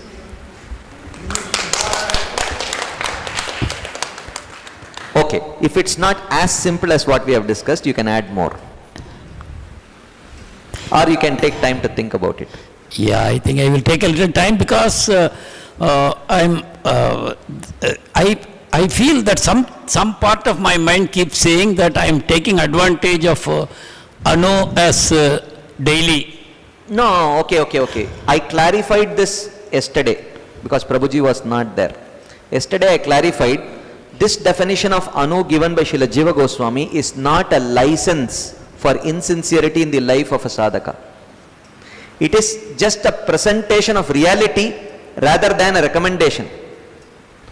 Okay? So one should, if one takes it as a recommendation that yes, I am in sadhana bhakti, it should be, it's not that it should be discontinuous. We discussed that he says satatam means every day, which means it starts with every day, then it becomes 3 times a day, dhyayan stuvams tasya yashas trisandhyam, and then gradually it increases, more and more condensed. So if we take this definition to be a license, then it becomes the 7th offense. Namno baladyasahi papa buddhi. Committing sinful activities in the strength of the holy name. That is a serious offense which will diminish our bhakti. So we are talking, so Rupa Goswami's commentary should be taken as a presentation of reality of sadhana bhakti rather than a recommendation for sadhakas. Is that okay, Prabhu? Yes, Prabhuji. Just one more question. If I am jumping ahead, you don't have to answer this. So, anartha nivritti is one aspect of sadhana bhakta's life. Yeah. That means trying to get rid of anarthas. Yeah. And trying to promote his bhakti is another aspect of his life. Trying to promote his bhakti, improve the Improve bhakti his poshaka bhakti. activities. Yeah. That is another aspect of life. Yeah. So, are we saying that only bhakti poshaka should be the focus and anartha nivritti could be sort of sidelined, it will happen automatically, something like that is intended, or? No, not like that. Performing bhakti poshaka karma is a very integral part of anartha nivritti. Like Gauranga Dashan Prabhu was quoting today, pravishta karnarandrena swanam bhava saroruham dhunoti shamalam krishna salilasya atasharat. By Shravanam, heart purification is happening. We might look for some mechanistic explanation how exactly it is happening. That we may not know, but it's happening. So having said that, I am not telling that you should be very loose and not be worried about your surroundings, your lifestyle, etc. I don't mean that. Those are all part of bhakti poshaka karma also. So secondary limbs of devotional service are not secondary in importance necessarily. They are secondary limbs of devotional service. Like for example, we saw the example of taking bath. Taking bath is not devotional service. But if we are taking bath so that we can feel fresh to chant and hear, that bathing becomes a secondary limb of devotional service because it is performed for the purpose of enhancing my primary limbs. So secondary limbs does not mean they are secondary in importance. So sometimes, so that way we may have to atyahara prayasascha prajalpo niyamagraha. These are all, avoiding them in itself may not be direct devotional service, but they are performed to facilitate practice of the primary limbs. So they are important. Even though they are called secondary limbs, that does not mean their importance is any less. That's the point. Is that okay, Prabhu? Yes, Prabhuji. So these 3 points what we have on the screen, if these are present, then that establishes that my seed, what I have, is pure. Is pure. You have the responsibility to water it using the proper water. Thank you, Prabhuji. And give proper manure also. And fence it from the animals and other. Okay, before you start, Prabhuji, you can summarize more or less. பிரபுவுடைய கேள்வி என்ன அப்படின்னா, அவர் கேட்ட கேள்வி அணு அப்படின்னு சொல்லும்போது தொடர்ந்து செய்யணும் அப்படின்னு சொல்லும்போது என்னுடைய அனர்த்தங்கள் நடுவில் வந்துட்டே இருக்கு. அப்ப இந்த தொடர்ந்து செய்யறது அப்படிங்கிறது வந்து பாதிப்படையுது. ஸோ நான் தொடர்ச்சியை நான் எப்படி புரிஞ்சுக்கிறது, என்னோட அனர்த்தங்கள் நடுவில் வந்துட்டே இருக்கு அப்படின்ற கேள்வி கேட்டார். அதற்கு பிரபு வந்து இந்த 3 விஷயத்தை காட்டுறாரு. சரி, உங்களுக்கு அனர்த்தங்கள் வருது, இந்த அனர்த்தங்கள் வரும் பொழுது உங்களுக்கு இந்த 3 விஷயங்கள்ல உறுதி இருக்கா இல்லையா? என்னது? உங்களுடைய ஸ்ரத்தை ஏதாவது மாறி இருக்கா? கண்டிப்பா என்னுடைய ஸ்ரத்தை மாறல. உங்களுடைய இலக்கு ஏதாவது மாறி இருக்கா? என்னோட இலக்கு மாறுறது கிடையாது. சரி, உங்களால இந்த தூய பக்தி செய்யணும் அப்படின்ற ஆசை ஏதாவது மாறி இருக்கா? அதுவும் மாறுறது கிடையாது. அப்படி இருக்கும்போது உங்களுடைய அனர்த்தங்கள் இருக்கே தவிர உங்களுக்கு இந்த 3 விஷயங்களும் உறுதியாக தான் இருக்கு. அதனால நீங்க செய்யறது வந்து அனிஷ்ட பஜனிய கிரியா இருந்தாலும் அது சாதன பக்திகளை தான் கொண்டு வரும். அது வந்து உத்தவ பக்தியினுடைய வரையறைக்கையில் அணு அப்படின்ற விஷயத்துக்கு கொண்டு வந்துடலாம் அப்படின்னு சொன்னாரு. அப்படி இருந்தும் அவர் வந்து மறுபடியும் இன்னொரு கேள்வி கேட்டார். அப்படின்னா நம்ம வந்து பக்தி போஷ கர்மத்தை மட்டும் செஞ்சா போதுமா? அனர்த்த நிவர்த்தியை பத்தி நம்ம அதிகமா யோசிக்க வேண்டாமா? அதை நம்ம தனியா வச்சுட்டு பக்தி போஷ கர்மத்தை மட்டும் தனியா செஞ்சுட்டு இருந்தோம்னா அனர்த்த நிவர்த்தி தானா நடக்குமா அப்படின்னு கேட்கும் பொழுது பிரபு சொன்னார், உண்மைதான், பக்தி போஷ கர்மமே அனர்த்த நிவர்த்தியை கொண்டுள்ளது. காலையில வந்து கௌரங்க தர்ஷன் பிரபு சொன்ன மாதிரி நம்ம எப்ப கிருஷ்ண கதையை கேட்க ஆரம்பிக்கிறோமோ அப்ப நம்ம இதயம் தானாகவே தூய்மை அடைய ஆரம்பிக்கும். நம்ம இதுக்காக தனியா வேற ஒரு கர்மத்தை செய்யணும் அப்படின்ற அவசியம் கிடையாது. ஆனாலும் இப்ப நம்ம தனியா 2ஆம் தரமான செயல்பாடுகள் அப்படி சொல்லி சொன்னாலுமே கூட அந்த இரண்டாம் தரமான செயல்பாடுகள் முதல் தரமாக இருக்கக்கூடிய பக்தியை அதிகப்படுத்தக்கூடிய செயல்பாடுகளுக்கு உதவிகரமாக இருக்கிறதுனால அது இரண்டாம் தரம் சொல்லி சொல்றது கிடையாது. உதாரணத்துக்கு அத்தியாகார பிரயாசஸ்ச இதெல்லாம் பார்க்கறதுக்கு நேரடியாக பக்தி சேவையா இல்லைன்னாலுமே கூட இந்த செயல்பாடுகள் எல்லாமே பக்தியை வளர்ப்பதற்கு உதவிகரமாக இருக்கிறதுனால அது இரண்டாம் தரமான செயல்பாடுகள் இருந்தாலும் அதை நம்ம தவிர்க்கிறது கிடையாது. அதற்காக பக்தி போஷ கர்மத்தை செஞ்சால் மட்டுமே போதுமானது. அது அதோட சேர்ந்து அனர்த்த நிவர்த்தியும் சேர்ந்தே வந்துடும் அப்படின்ற பதில் சொன்னார். Wonderful. Yes. Hare Krishna Prabhuji, my question is something a follow-up on the same topic what we are discussing. So now some unfortunate times we witness that some leaders or well-established preachers after decades of serving ISKCON, and then they have something what we call in ISKCON lingo like a fall down type of a thing. So still many of them may still have consistency with Shraddha, goal and willingness. So do they still qualify for that process of Uttama Bhakti, or how do we see them? How would you explain fall down, Mataji? Grossly breaking some regulative principles which is completely like non-acceptable or non-negotiable in ISKCON. Okay. Non-negotiable. Okay. How would you define non-negotiable? My understanding is that So which means if some regulative principle is broken, does it mean that the person is not practicing Uttama Bhakti? Okay, your point will be addressed in one of the explanations, but I will briefly touch your point. So when someone is, okay, now my question is whether it's a leader or a non-leader. I think in one sense your question is more generic. It's not so specific for a leader, I guess. Actually, I wanted to know specifically, I mentioned leader or preacher because they know the responsibility, and I mean there is some more expectations from them because we have been following them for many years. So the expectation is more from them. So from that angle I want to understand. Oh, expectation is more for being a leader, right? Not a devotee. So they may not maybe necessarily qualified to be a leader in an institutional setup. Of course the institution has to define the, what are the rules, what is the qualification, and if they don't fit the institutional definition, then the institution can define whether they have to retain them as leaders or not. But here we are discussing the definition of Srimad Bhagavatam, not any institutional definition. So Bhagavatam does not give any definition for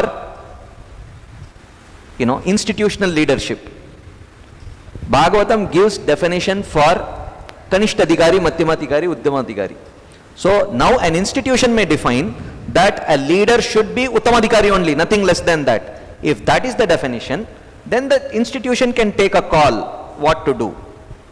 So I am not willing to talk on that subject matter. That is, whoever has framed the definitions and rules, they can take care of that.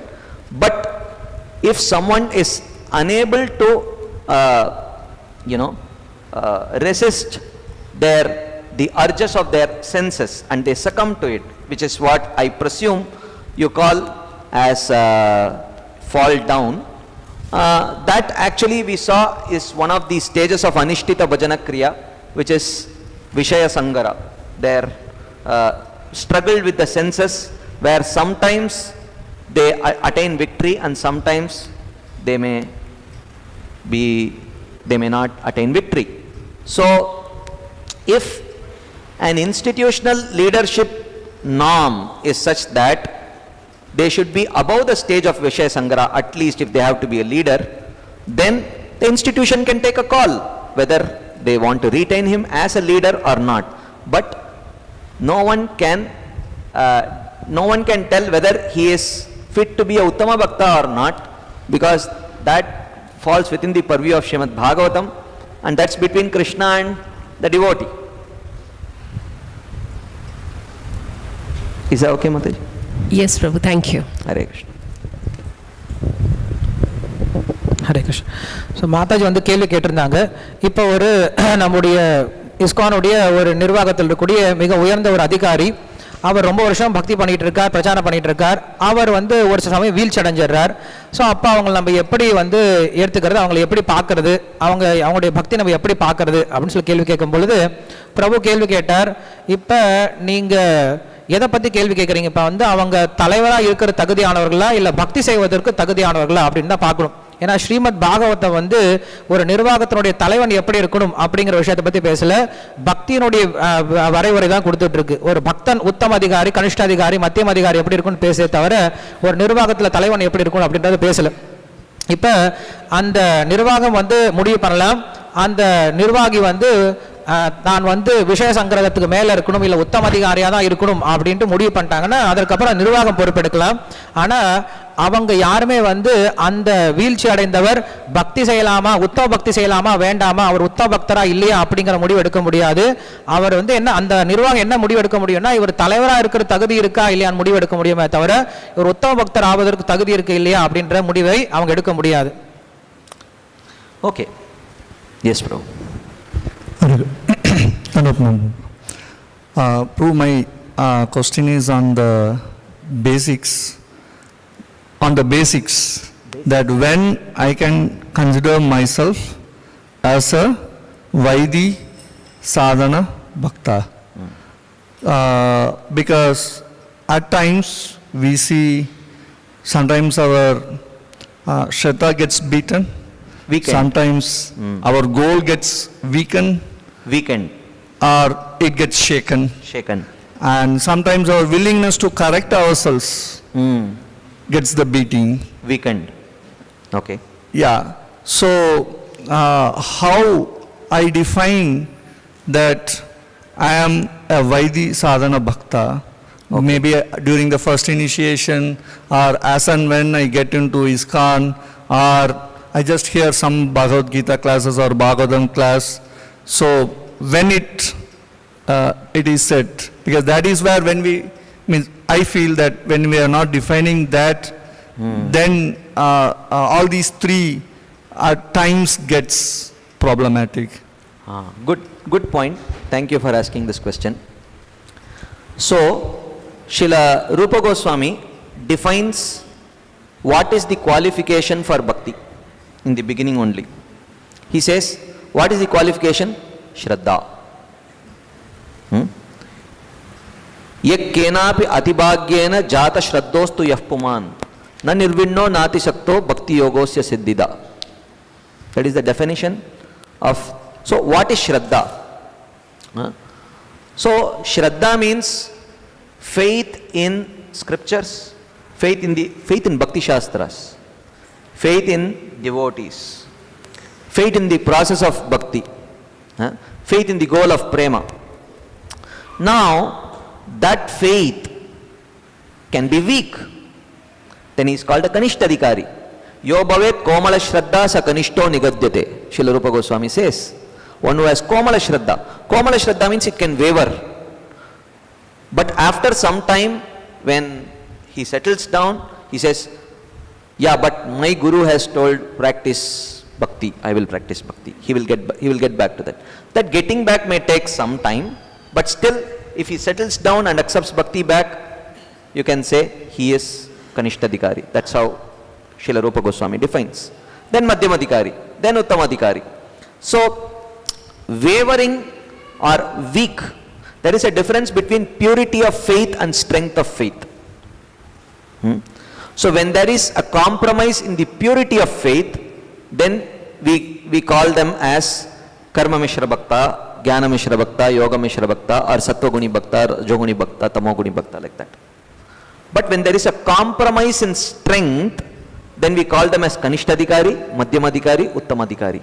So, strength is not a criteria as long as there is purity of Shraddha, purity of goal and purity of willingness, even though at some times that faith, goal and willingness may be weak. It can be weak, but it cannot be impure. Is that okay, Prabhu? That is where I have little bit of confusion in understanding the weak and impure. Say for example, sometimes devotees who Okay, one thing we will follow very strictly in these conversations, okay? Because, and there is a reason why I say this. That rule is that whenever we are talking, we will talk about ourselves. We will not talk about others. This is a very strict thing we should follow. And I will tell why. Because we may say, Prabhuji, I have been seeing them for so much time. I know him in and out. We may think like that. But I feel even a mother cannot claim that they know their son in and out. Right? I don't think so. So, because when we, for the reason, unless we have really invested in that person with a selfless heart, and he feels so genuinely inspired to reveal his heart to us, we cannot judge. Okay? When we approach a person with a judgmental attitude, his immediate response will be to justify. So, oftentimes judgmentalism is met with justification. Justification may not be what he actually feels in his heart. What he is actually feeling may be repentance. But when you approach him with judgmental attitude, it will come out as justification. And you will take his words in face value. Yes, he himself told Prabhuji. So which means like that. One may think like that. So therefore, so we have to very strictly follow this protocol that when we are talking, we talk about ourselves, because this is a session on self-evaluation tools and not evaluating others. So as long as we are talking about ourselves, we can have conversations. Because if we are talking about others, I cannot answer because of insufficient data. Because only the person can say what is going on in his heart. And even that person may not reveal it to me or to anyone else in public. So, as long as we are talking about ourselves, so we have to follow this protocol for the very simple reason that we have insufficient data about others. They may not necessarily have revealed everything to us. And I can tell, my mother is sitting here.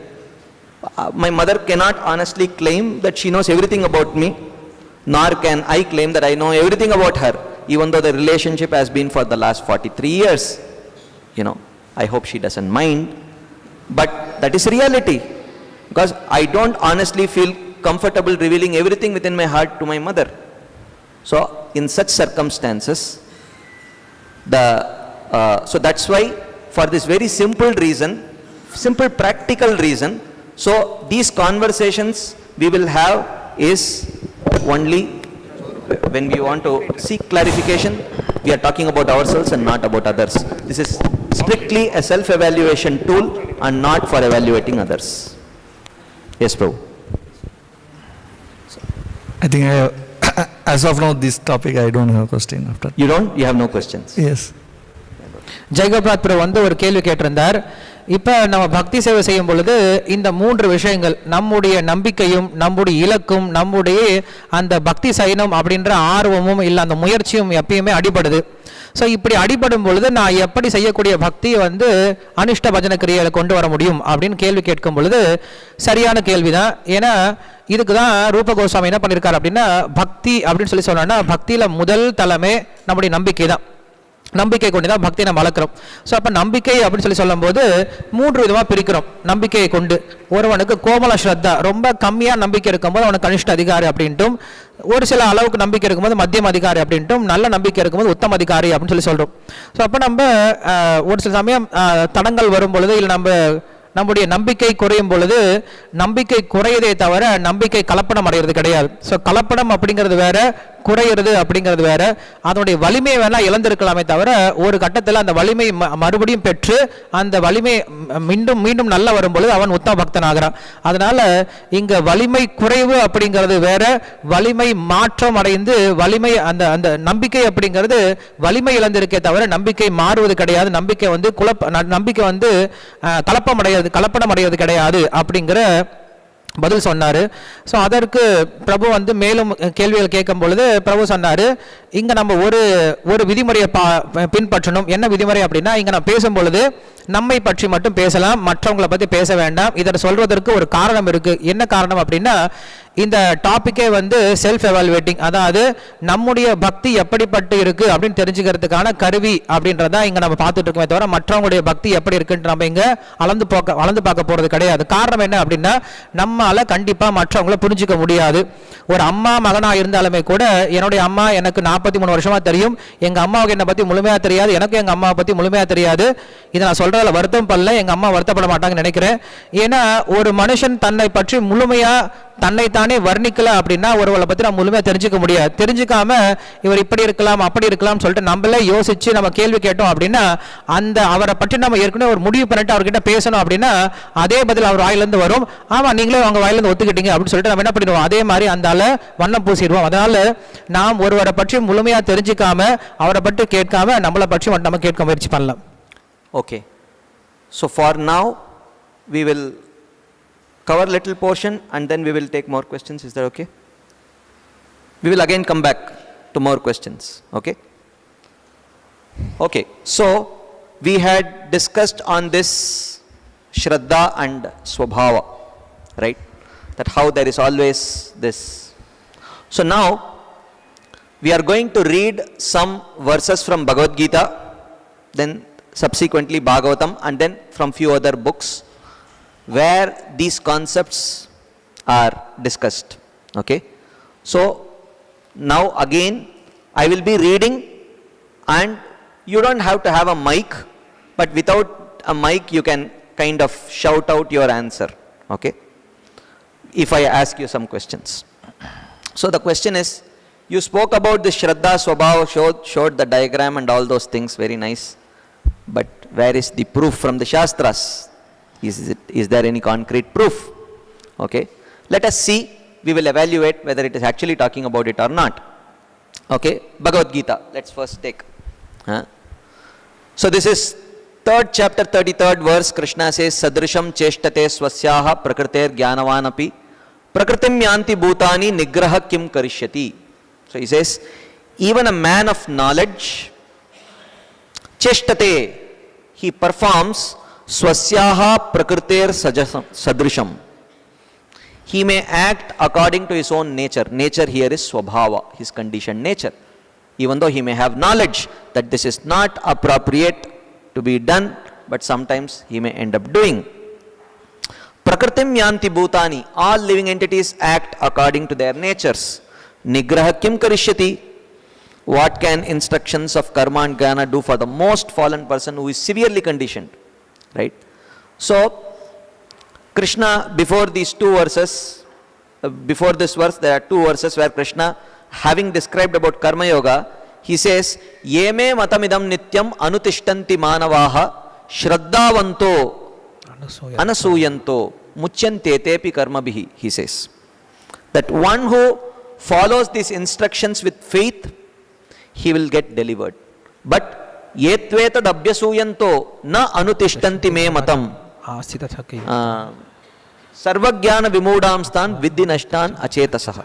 He says, but if one out of envy does not follow and accept this with faith, he falls down. So very clear. One leads to bondage, another leads to liberation. Very clear instructions by Krishna. Still, why is it that some people, even though they know the instructions, they don't follow it, or they are unable to follow? Krishna says, because their conditioning is very strong. Swasyaha prakriter sadrisham cheshtate jnanavanapi.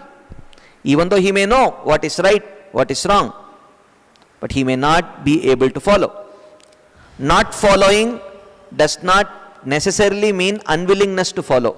It may be incapability to follow also. Have you ever experienced this in your own life?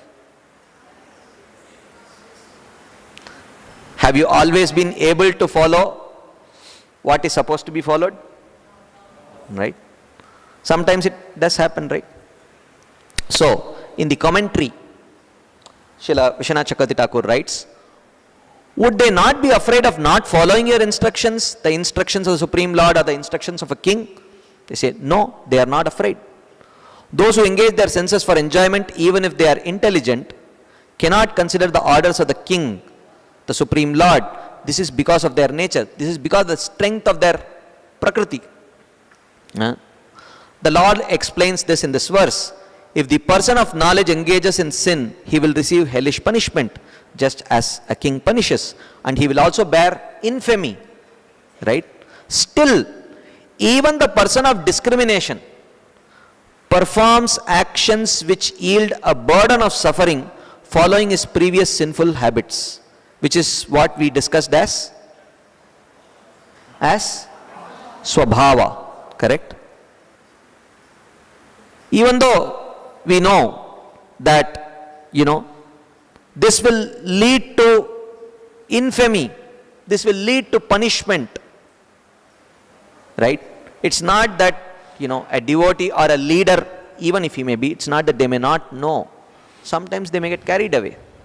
I remember my father often tells that,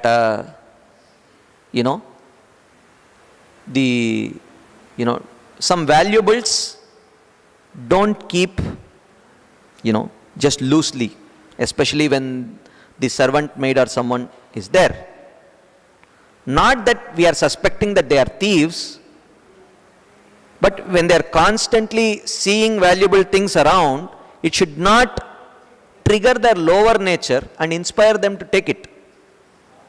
Right?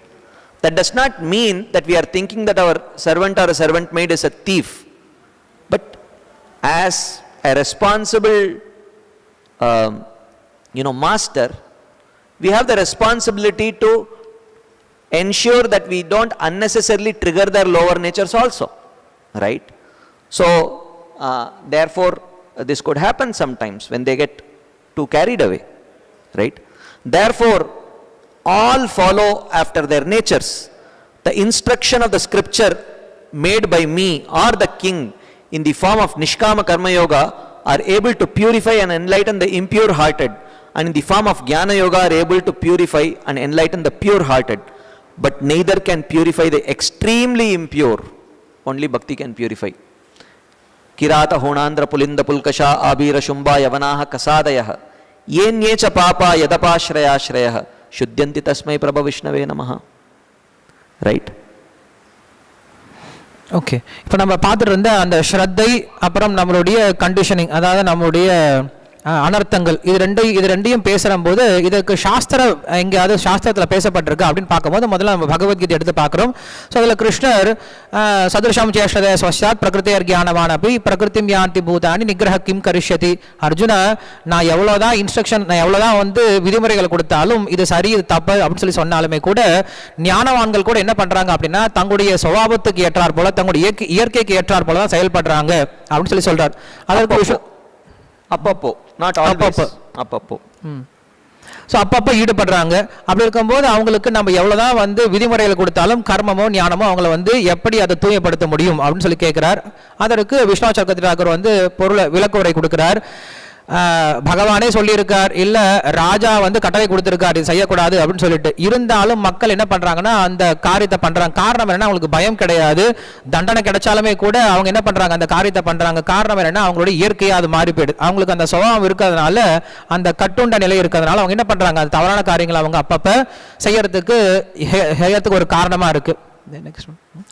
So இப்படி இருக்கும்போது அவன் செய்யும் போது அவனுக்கு தண்டனை கிடைக்குது, அவனுக்கு கெட்ட பேர் கிடைக்குது. இருந்தாலும் என்ன பண்றான், அவனுடைய பூர்வ ஜென்ம வாசனையினால, சபாவத்தினால என்ன பண்றான் அப்படின்னா அந்த விஷயத்தை அவன் செய்யறான், அதனால அவன் கஷ்டப்படுறான்.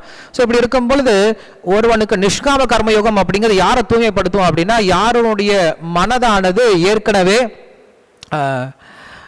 அவனுடைய மனசுல தூய்மை இருக்கு, அவனுடைய மனசை என்ன பண்ணலாம், அந்த நிஷ்காம கர்மயோகம் தூய்மைப்படுத்தும்.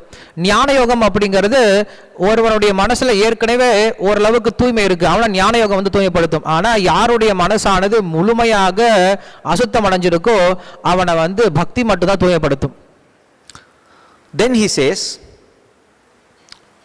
in the previous verse he says, sadrisham cheshtate swasyaha prakritir jnanavanapi. You know, everyone will naturally act according to their swabhava. What can repression accomplish, as Srila Prabhupada writes? And then in the very next verse, Krishna says, indriyasya indriyasyarte ragadvesho vyavastitau tayor na vashamagachet tauhyasya paripantinau. He says, raga and dvesha, okay, raga and dvesha vyavastitau, they are firmly fixed, indriyasya indriyasyarte, in each of the sense objects. You know, automatically when we look at potato sabji or something, our mouth starts watering. If we see bitter gourd, paka, you get disgusted, right? So it's there, indriyasya indriyasyarte yagadvesha vyavastitau. But he says tayor na vasham agachet, but you should not come under their control. Why? Tauhyasya paripantinau, because these two are obstacles. When in the very previous verse he says that everyone will be forced to act according to their vasanas, according to their swabhava. In this verse, on what basis is Krishna giving this instruction to Arjuna that no, don't act according to your swabhava? On what basis? Not always. Shraddha, right? Because there must be some, Shraddha means what? Some understanding of what is right and what is wrong. If there is no understanding of what is right and what is wrong, why should one not eat what one likes? And why should one, why should one eat what one dislikes? Right? So therefore, here Krishna is invoking faith. Yes, Arjuna, I know that your mind and senses may pull you towards a particular direction, but invoke your faith. Your Guru Sadhu Shastras say that it is not appropriate. Try to restrain. Right? That's what he says here. So, Srila Vishwanath Chakravarti Thakur, in his commentary, he says, if the actions of men were under the control of their sinful natures, then the positive and negative injunctions of scriptures would be useless. If everyone is going to act according to their likes and dislikes, then why we need scriptures which say this is right, this is wrong? Anyway, he is not going to follow it. Correct? So, then he says, even if they are prescribed by scriptures, such things as talking to saintly persons, serving them, or going to holy places becomes the object of hatred, seen as unfavorable or disagreeable to the individual. Even though we may not like, like, the temple is so long. Yeah, I know Shravana Utsav is there, but I think I can watch it on YouTube also, right? And we know eventually we will not watch it also, right? So, or we may start watching and then kind of doze off. But even though living entities have the tendency to follow these feelings of desires and hatred, the person desiring the highest good should not fall under the control of desire and hatred, since they cause obstacles on his path. Now, where will this person get that strength? On what basis is on what basis is Krishna telling don't fall? Where will he get that strength to not fall under his swabhava? Faith based on Guru, Sadhu and Shastra. Right? So they are like thieves standing in front of the traveler on the road. What is stated is this. Now you hear carefully. Please pay your attention. Impressions, vasana, which have operated since beginningless time, We don't know when we got conditioned. They give rise to actions forbidden in the scriptures. Right? But accompanying the desire arises knowledge of the positive features of doing so and absence of knowledge of anything negative in doing so. So, the vasana covers. When we get really, when the urge is very strong to do a forbidden action, as Krishna says, that dhyayato vishayan pumsan sangasteshu pajayate sangat sanjayate kamat kamat krodho bijayate krodhat bhavati sammohat sammohat smriti vibrama smriti bramshat buddhinasho buddhinashat pranashyati. Right? So, when it leads to smriti bramsha, he forgets what is right and what is wrong also, when that urge becomes very strong.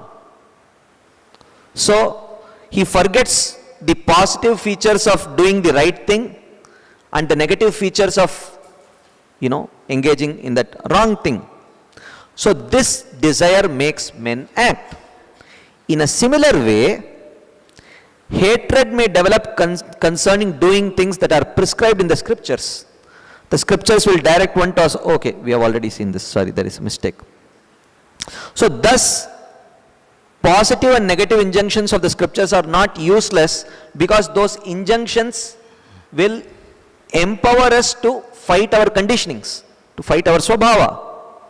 Right? So, there is a footnote by His Holiness Bhanuswami Maharaj clarifying this, what is being discussed here. Okay? Maharaj says, vasanas or samskaras or impressions are means by which experiences of previous lives stay with the jiva life after life. Right? Whatever, today morning there was uttapam and vada. Okay? How many of you sort of salivated or kind of got excited seeing the menu? I got. Right? How many of you did not get excited? Which means the rest of them are sleeping. Yeah. So the point is, why that excitement? Because there was a previous experience of tasting it. That previous experience inspired that saliva to get secreted, right? Under certain conditions, the impressions activate, creating memory of previous like or dislike. In this case, the vision of uttapam and vada. Then, when that impressions get activated, what happens? Desires appear. And when desire appears, what happens? The jiva acts. Even though vasanas or impressions are powerful to instigate the jiva to action, they do not make the jiva powerless to make his choices. Right? Let's say there was some halwa. Based on previous experience, your mouth starts watering. But you have been detected with diabetes. Your doctor has told, don't do it. So, you refrain. So, you have the power, even though your senses are pulling you towards that halwa, but your doctor's warning, sometimes exercise, it helps you to exercise your free will, your choice to stay away, right? So here, these two sentences are very critical. Hear them carefully. Free will of the jiva exists along with his experience of vasanas. This is a very profound statement. Why? Because this defines what is free will. Okay? So, in the morning, if there is a choice between idli or pongal, and if you are asked to make a choice, you have to choose one. okay, and you choose one. My question is, are you exercising your free will? The answer is yes and no. Yes, according to the common understanding of free will. No, according to the Shastric understanding of free will. Because, why did you choose either idli or pongal? Because of the influence of the previous experience of vasanas, right? You liked pongal before, so you chose. You didn't like idli, so you did not choose idli. So you chose according to your past experience of vasana. But here Maharaj writes, free will of the jiva exists along with this experience of vasanas. This enables the jiva to choose the advice of the scripture over his material desires. So now my question to you is, what is the meaning of this in this statement? This refers to what? Free will, right? So I will replace this with the word free will, if you may allow me. Free will enables the jiva to choose the advice of the scripture over his material desires. So which means, free will means to choose what is right and what is wrong according to the guidelines of the scriptures, not according to the dictates of our modes. Prabhuji, Rasgulla, Rasmalai. Choose one you want. I am choosing Rasmalai. I am not exercising my free will. My past vasana is forcing me. The jiva is not exercising. The jiva is just animating the material body which is controlled by the vasanas. That's all. Just like electricity is animating the refrigerator. Refrigeration is done by the refrigerator only, not electricity. Right? So, therefore free will means to choose the advice of the scriptures. If one is helplessly being pushed by the modes, and according to the modes if he is choosing something, it is not called as free will. Even in our material understanding, it is not called as free will, or you can say, what do you call them? So even in the material sense, like for example, you can say, a father is telling his son, the son says, look, my 10th standard is over, now I am going to the 11th standard, I want to enroll in IIT classes. Father says, look, to get into IIT you should be willing to study for at least 10 hours a day. Do you have the willpower to do it or not? If you have the willpower, you can join. Now the same father, if he says, do you have the willpower to sit and watch television throughout the day, or do you have the willpower to keep browsing internet throughout the day? So now, does it need willpower to do that? It does not need willpower. It just needs the vasana power, that's all. Huh? So vasana power will just carry. You don't need willpower. Huh? If someone is just carried by the running stream of a river, he doesn't even have to swim. When you are swimming against the current, that is something, right? When you are swimming, when you are just being carried away by the vasanas, by the river of vasanas, that is not exercising your free will. Not according to Shastras. Shastras means to exercise the free will, we should know what is right and what is wrong according to scriptures. And then choosing what is recommended by the scriptures and avoiding what is not recommended by the scriptures against the flow of the vasanas, that is exercising free will according to scriptures. Now, if you may choose to define free will in a different way, that is fine. No problem. Everyone has the prerogative to make their own definitions. That's not problem. But this is not the way in which scriptures are defining free will. So therefore, as sadhaka, so when he is acting under his shraddha, he is exercising his free will. I have to chant my rounds. The action of chanting is he is exercising his free will because the scriptures are recommending. As sadhaka is hearing, he is acting according to his shraddha, exercising his free will. But when he is sleeping while he is chanting, then he is acting under his swabhava, unable to exercise his free will. Because the force of the river of vasanas is too strong. Whereas a materialist is acting under his swabhava, unaware of free will. There is no awareness.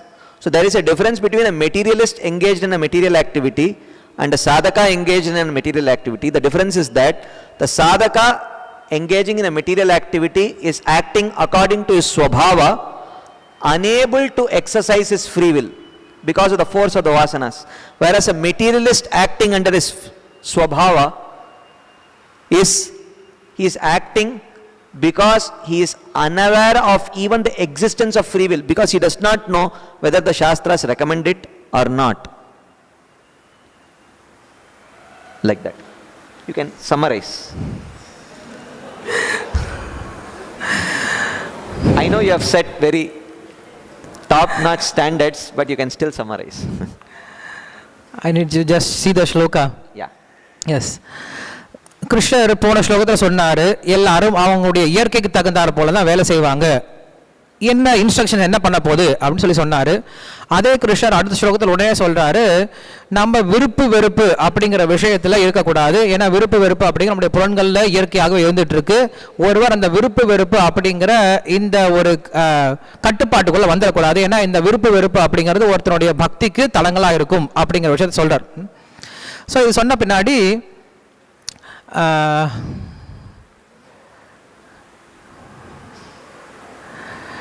I don't know. I will summarize. Yes, bro. So, இப்போ போன ஸ்லோகத்தில் தான் அவர் சொல்லியிருக்காரு, விருப்பு வெறுப்புகளுக்குள்ள எப்படியுமே ஒருத்த அவன் ஒரு பெரிய ஞானியாக இருந்தால் கூட இந்திரியங்கள் அவனோட கட்டுப்பாட்டில் இல்லாட்டி எப்படியுமே அவனோட ஒரு ஸ்வபாவத்துக்கு ஏற்ற மாதிரி தான் அவன் நடக்க போகிறான் அப்படிங்கிறத முன்னாடி வருஷத்தில் சொன்னார். ஆனால் இப்போ சொல்கிறாரு, நீ அந்த உன்னோட ஸ்வபாவத்துக்கு ஏற்ற மாதிரி நடக்கக்கூடாது அப்படின்றாரு. எப்படி சொல்கிறாரு அப்படின்னா, நீ உனக்கு சாஸ்திரங்கள் படி எது சரி எது தப்புன்னு உனக்கு தெரிஞ்சிருத்துன்னா அதுக்கேற்ற மாதிரி நடக்கிறதுக்கு நீ பிரயத்னம் பண்ணணும் அப்படின்றது தான் அவரோட இது. உன்னோட சாஸ்திரோக்தமான ஒரு ஸ்ரத்தா உனக்கு இருக்கு, அதுக்கேற்ற மாதிரி நீ பிரயத்னப்படு, ட்ரை பண்ணு, முடியறதோ முடியல அட்லீஸ்ட் ட்ரையாவது பண்ணு அப்படின்றார். ஸோ ஏன் ஸோ அப்புறம் அவர் சொல்றாரு, இப்போ ரெண்டு விஷயம் இருக்கு. ஒன்று சாஸ்திரோத்த ஸ்ரத்த எது பண்ணணும் எது பண்ணக்கூடாது, எது அனுகூலம் எது பிரதிகூலம்னு சொல்லுறது, அது உனக்கு தெரியும். ஆனால் அதை தவிர நம்மளோட பூர்வ ஜன்ம வாசனைகள்லாம் இருக்கு. நம்மளோட இந்திரிய திருப்தியில் நம்ம எவ்வளவோ இந்திரிய திருப்தி பண்ணியிருக்கோம், அது மூலமாக வர வாசனைகள் இருக்கு. அந்த வாசனைகள்லாம் நம்மளை ஒரு பண்ணக்கூடாத விஷயத்தை பண்ணுறதுக்கு தள்ளறது. ஸோ இந்த ரெண்டும் இருக்கு. ஸோ இதில் ஃப்ரீ வில் தமிழ் எப்படி சொல்லுவாங்க? சுயநலம்னு சொல்ல முடியாது. Kalanithi Prabhu, what is free will? It's free will உனக்கு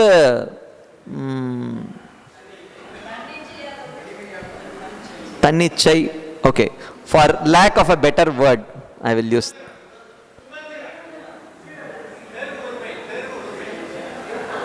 okay. Anyways, okay, so I think you all understand free will. Will power தெரியும் உங்களுக்கு. வில் பவர்னா என்ன அப்படின்னா, நம்ம நம்மளோட பூர்வ வாசனைகள் பண்ணக்கூடாத விஷயத்துக்கு நம்ம தள்ளினாலும் அதை தடுத்து சாஸ்திரத்துக்கு ஏற்ற மாதிரி நடக்கிறது தான் will power or free will.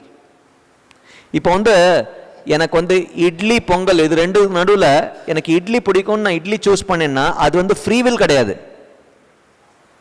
அது வந்து வாசனை வில் தான். அது ஃப்ரீ வில்னு சொல்ல முடியாது. அதை ஃப்ரீ வில்னது என்ன அப்படின்னா நமக்கு வந்து சரி தப்புன்னு தெரிஞ்சு சரியான விஷயத்தை சூஸ் பண்ணி பண்ணுறது தான் ஃப்ரீ வில். எனக்கு பிடிச்சிருக்கு பிடிக்கலன்ற அதுக்கு ஏற்ற மாதிரி பண்ணுறது வந்து ஃப்ரீ வில் கிடையாது, ஸ்கிரிப்சருக்கு ஏற்ற மாதிரி. ஸோ அதுதான் சொல்லியிருக்கு இதில். So now let us do one more exercise. இதுவும் 3வது சாப்டரில், this verse is also from the 3rd chapter. Famous verse, this. Arjuna says, Ata kena prayuktoyam papam charati purushah anichan api varshneya baladiva niyojitah. So he says, O Varshneya, O Krishna, Ata kena prayuktah, by what ayam purushah papam charati, impelled by what does a man engage in sin? Anichanapi, even though he does not want to engage, baladiva niyojitah, as if by force he is engaged. So now, this is a very interesting verse. Krishna is using these words. Can you identify in this verse words which indicate Shraddha and words which indicate Swabhava? Unwillingly indicates what? Shraddha, right? Anichan. Where is that anicca coming from? Because the Shastras say he does not want to do. So now you may say, Arey, if you don't have ichcha, don't do it. But still he says, I end up doing it. Why is he doing? Where is that Swabhava indicated in this verse? Balad. What are the words which indicate? Balad. Baladiva niyojitah. Someone is pushing me. Anichan, against my will, someone is pushing me. And then Prayuktena. he uses the word papam. Okay? He could have told, Ata kena prayuktoyam karma charati purushah. Why does he say papam?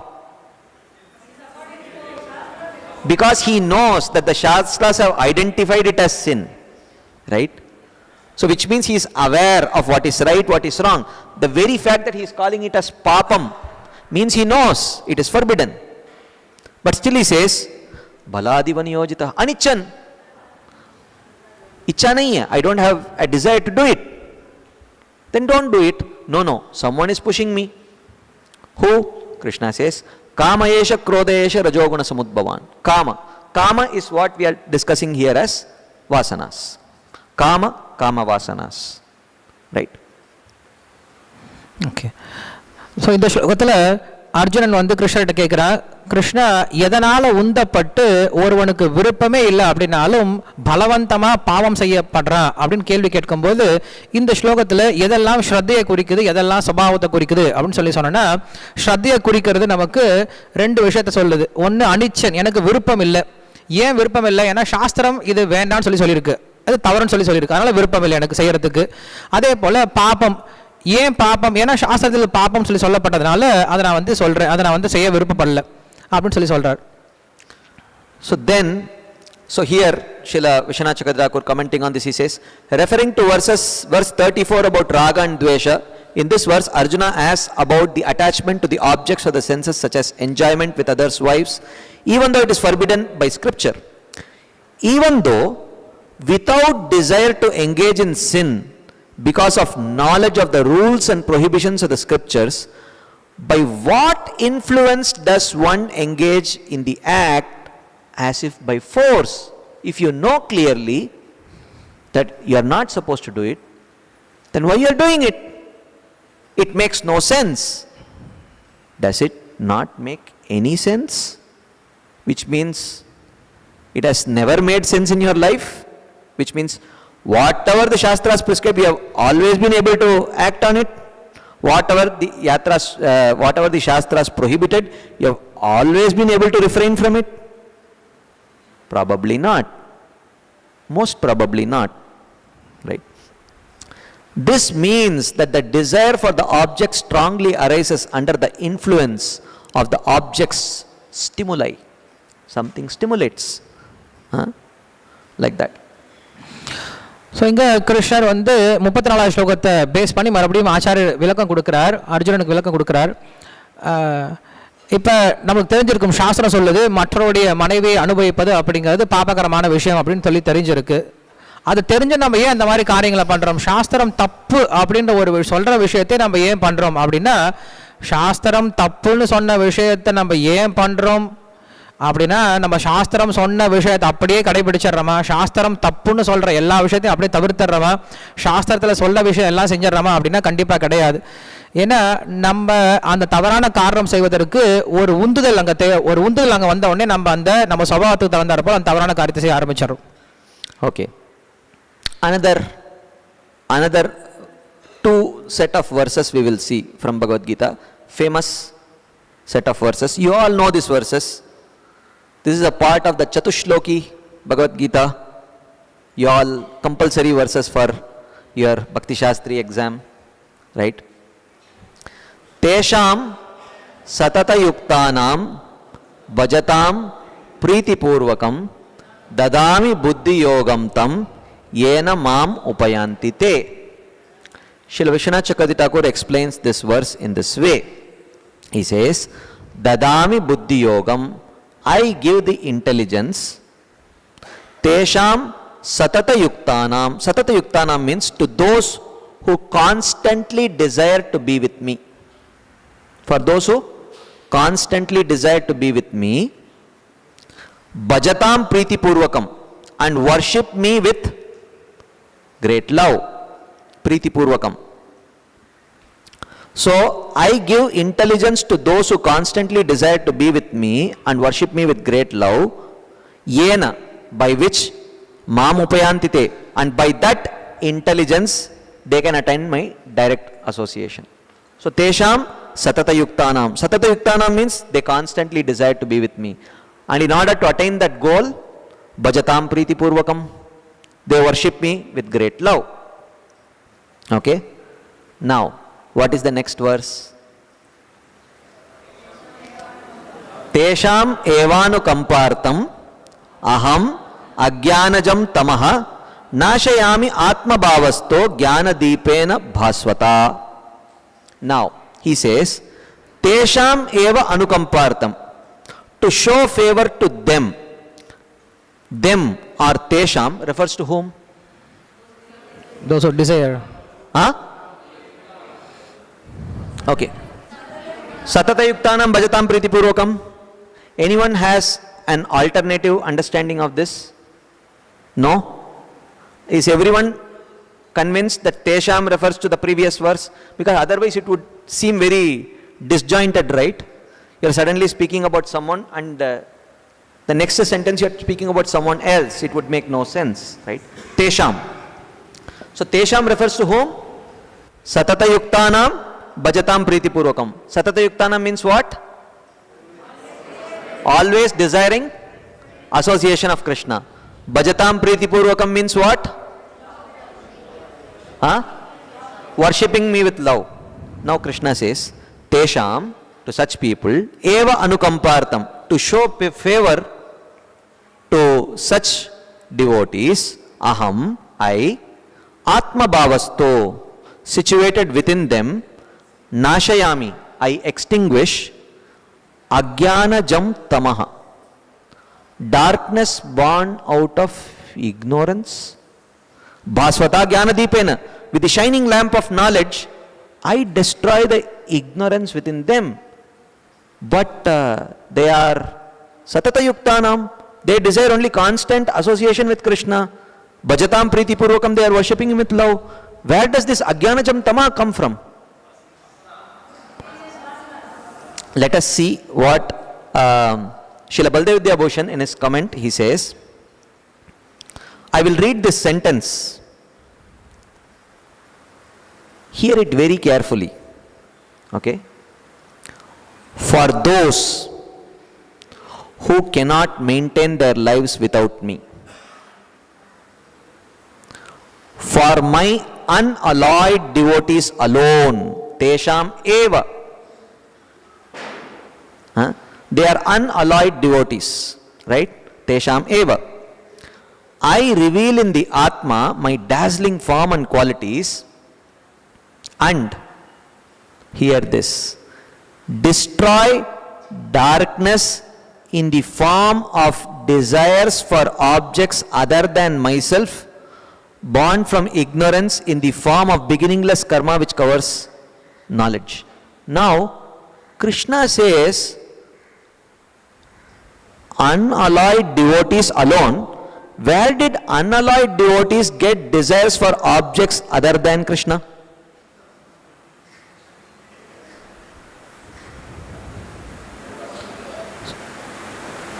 You understand the point? Do you see the contradiction here, seeming contradiction here? Yeah. So, for those who cannot maintain their lives without me, for my unalloyed devotees alone, I reveal in the Atma my dazzling form and quality, and destroy the darkness in the form of desires for object other than myself. Then what is the meaning of unalloyed devotion? What is the meaning of unalloyed devotion? What is unalloyed devotion in your understanding? Anyabhilashita shunyam, right? If Anyabhilashita shunyam is unalloyed devotion, then where does that unalloyed devotee get desires for object other than Krishna?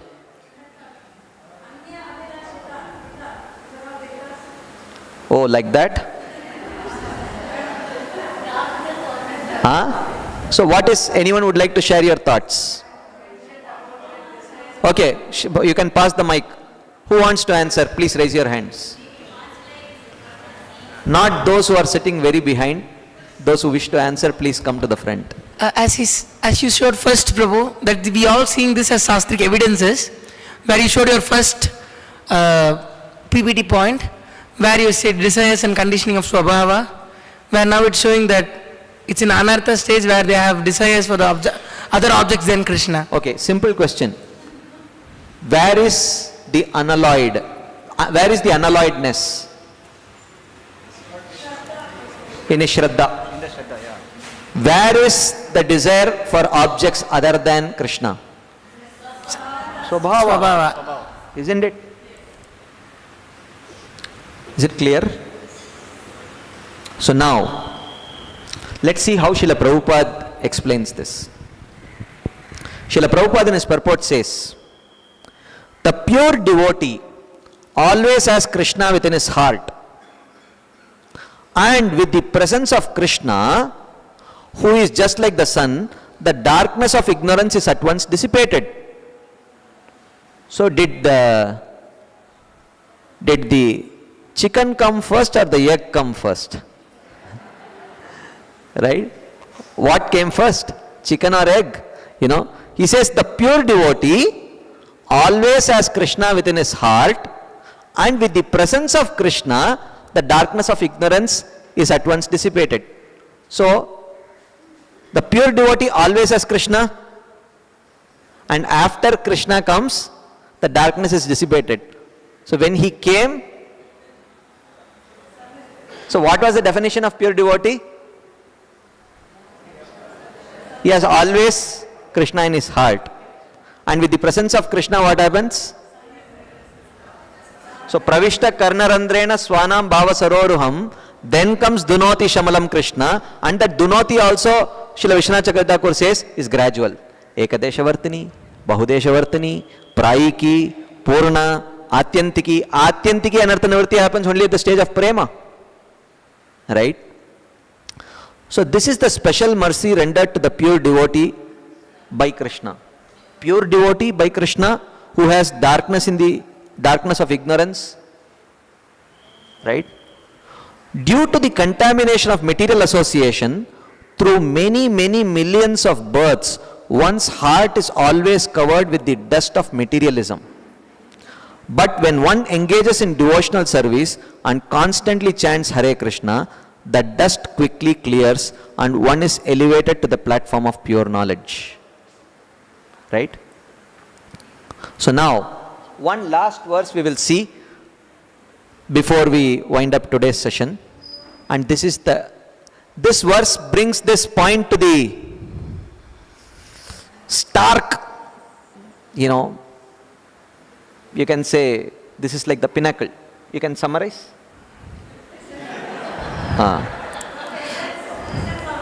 Essence, I will only summarize. So these two, in the rendu verses அவர் என்ன சொல்றாருன்னா, தேஷாம் சதத யுக்தானாம் பஜதாம் பிரீத்தி பூர்வகம் ததாமி புத்தி யோகம் தம் ஏனமாம் உபயந்தித. இந்த வருஷம் உங்களுக்கு தெரியும் இந்த ஸ்லோகம். அதில் அவர் என்ன சொல்றாரு அப்படின்னா, எவன் ஒருவன் எந்த ஒரு பக்தன் என்னோட ஒரு ஒரு கனெக்ஷனுக்கு இச்சை வச்சிருக்கானோ அண்ட் அந்த இச்சையை பூர்த்தி பண்ணுறதுக்காக பக்தி பண்றானோ அவனுக்கு நான் புத்தி கொடுப்பேன். அந்த புத்தி வழியா அவன் என்ன அடையறதுக்கான இதை கொடுப்பேன் அப்படின்றார். அதுக்கு அடுத்த ஸ்லோகத்துல என்ன சொல்றாருன்னா, அப்படிப்பட்ட ஒரு பக்தனோட ஹிருதயத்துல இருக்கிற காம வாசனைகளை நானே தூரம் பண்ணிடுறேன் அப்படின்றார். என்ன நீங்க இப்பதான் சொன்னீங்க, அவனுக்கு அவனோட ஹார்ட்ல பகவானை அடையிறத தவிர வேற இச்சையே இல்லை, அந்த இச்சையை பூர்த்தி பண்ணுறதுக்காக அனன்ய பக்தி பண்றான் அப்படின்னீங்க. இப்போ இப்படி சொல்றீங்க அவன் ஹிருதயத்தில் இருக்க காம வாசனைகள்லாம் எடுத்துடுவேன்னு. இது எப்படி ரெண்டுமே சாத்தியமாகும் அப்படின்னா, அந்த இச்சை அவனோட ஸ்ரத்தையில இருக்கு. ஆனா பிரபுபாத் எழுதுறாரு, அனந்த கோடி ஜென்மங்களா இந்த பௌதிக உலகத்துல இருந்ததுனால பௌதிக இச்சைகள்லாம் பௌதிக வாசனைகள் நம்மளோட ஹிருதயத்துல இருக்கு. அந்த ஒரு இச்சைகளோட சேர்ந்து குருவும் கிருஷ்ணரும் கொடுத்த அந்த ஒரு பக்தி லதா பீஜமும் இருக்கு. ஸோ ரெண்டு வகையான இச்சைகள். ஒன்று பகவானையே அடையணும் பக்தி மூலமா அப்படின்றது நம்மளோட இலக்கு. அந்த இலக்குகளோட சேர்ந்து இருக்கிறது அனந்த கோடி ஜென்மங்களா நம்ம இந்த பௌதிக உலகத்துல இருந்ததுனால நம்ம டெவலப் பண்ண அந்த காம வாசனைகள். கிருஷ்ணர் என்ன சொல்றாருன்னா, அந்த காம வாசனைகள்லாம் நானே முடிச்சிடுறேன் அப்படின்றார். ஸோ இந்த verse, please hear, this is the crux verse of this, because this concept is described in a very extreme sense in this particular verse. You all know this verse. Api chet suduracharo bhajate mam ananyabhak sadureva samantavyah samyak vyavasito hi saha. Krishna says, api chet, even if suduracharo, the most sinful person, bhajate mam, worships me, ananya bhak, with no other desire than to please me, but most sinful person, right? And Krishna says, sadhureva samantavya, I consider that person to be my devotee. Samyak vyavasito hi saha, as he has fixed himself completely in me. Now let's see how the acharyas explain this verse. Srila Vishwanath Chakravarti Thakur, commenting on this verse, he says, my attachment to my devotee is my very nature. That attachment does not decrease even if the devotee commits wrong, for I make him come up to the highest standard. Now, who is a sudurachari? Srila Vishwanath Chakravarti Thakur explains, if someone with bad conduct, okay, bad conduct means what? Addicted to violence, addicted to thievery, addicted to adultery, okay, worships me, worships no one except me, and does not follow any other process like karma or jnana, and has no other desire than my desire, but he is addicted to violence, addicted to thievery, addicted to adultery. Krishna says he is my devotee, not because he is addicted to violence, adultery or thievery. He is considered as a devotee because he worships me, he worships no one except me, and he does not follow any other process like karma or jnana, and he has no other desire than my desire. So now where is this addiction present and where is this desire for Krishna's desire present? Okay, where is this addiction present? Swabhava. Where is this desire for Krishna's desire present? Right? So, but someone, the Purva Paksha argument, they may say that, but considering his bad conduct, how is he a devotee? Krishna says, he is to be respected as a devotee because of his devotee qualities. What is the devotee quality? Ananya bhak, bhajate mam, samyak vyavasitaha. These are devotee qualities. Okay? So he says, he is to be respected as a devotee because of his devotee qualities. It is a command. Not doing so is offense. My order is the authority. Then the Purva Paksha is relentless. He is not going to let go of Krishna. He says, so I understand. So he should be considered a devotee in that portion where he worships you, and as a non-devotee in that portion where he commits adultery and other such things, right? So when he is worshipping you, he is devotee. When he is committing all these kinds of durachar, he is a non-devotee, correct? Krishna says, no. He should be considered as a devotee in all his parts. You should not see his bad qualities at all. Why? Because as Srila Prabhupada says, don't criticize a dirty person who is standing under the shower. Okay. No doubt he is still dirty, but the shower is meant to cleanse him. So what is the shower? Bhakti. What is the dirt? Anarthas. Right? So, or as Srila Prabhupada says, if you switch off the fan will take some time to stop because of the inertia of motion, right? It will slowly come. So you should not look at the fan, look at the switch, whether it is off or on. If you look at the fan, it's still rotating, you will say, hey, it's not stopped yet. But you should look at the switch. What is the switch? Bhakti. And what is the fan? Swabhava, right? So, you should not see his bad qualities at all. In the sense, not see means what? Not be overly concerned. Because the process will quickly purify him. He is completely convinced. Samyak vyavasitaha. He makes a splendid resolution. This is very important. I will go to hell for my sinful actions which are hard to give up. But I will not give up dedicated worship of Krishna. This is his mood. Okay, I am not able to give up my sinful inclinations. Let me suffer for that. But I will not give up dedicated worship of Krishna. Like that. Srila Prabhupada, commenting on this purport, he says, on this verse, he says, the word suduracharaha used in this verse is very significant and we should understand it properly. Prabhupada says, when a living entity is conditioned, he has two kinds of activities. One is conditional, other is constitutional. What is conditional activity? Swabhava. What is constitutional? Swadharma. Bhakti.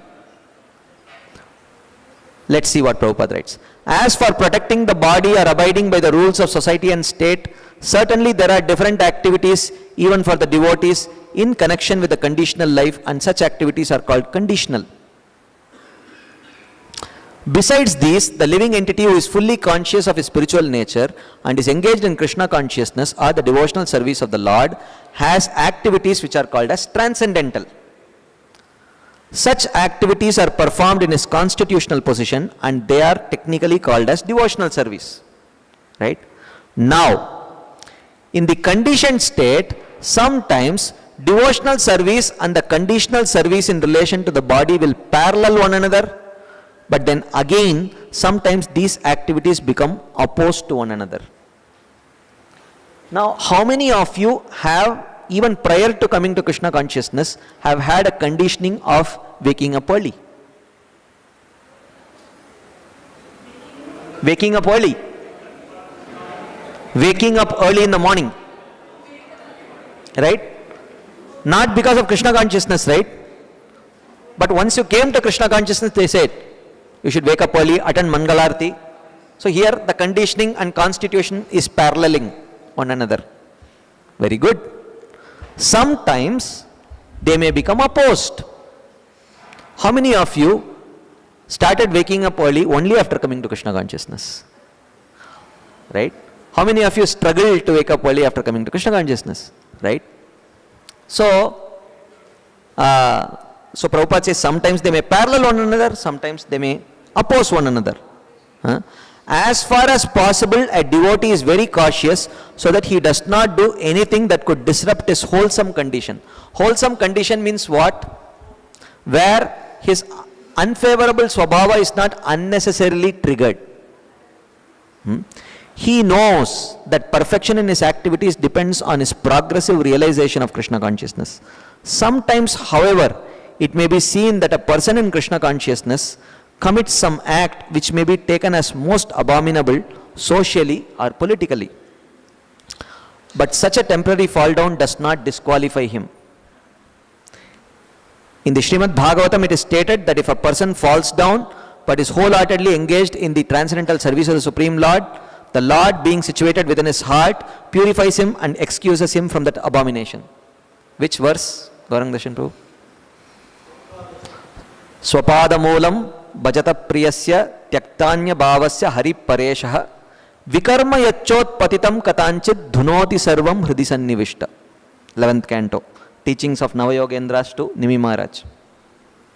If one accepts the path of devotional service, so I'll just give a very quick story. This is a real story.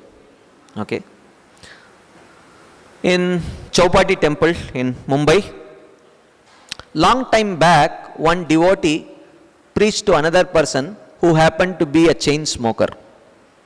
He was literally a chain smoker. He would light the next cigarette using the previous cigarette. Yugayitam nimeshena chakshusha pravrushayitam. You know, what is that? Shunyayidam jagat sarvam govinda virahena me. You know. So much like that. And somehow this smoker got attracted. He started coming to temple. What he would do, he started coming to Mangalarti also. He would come for Mangalarti, and after Yasya Prasadat Bhagavat Prasado, he would be out of the temple.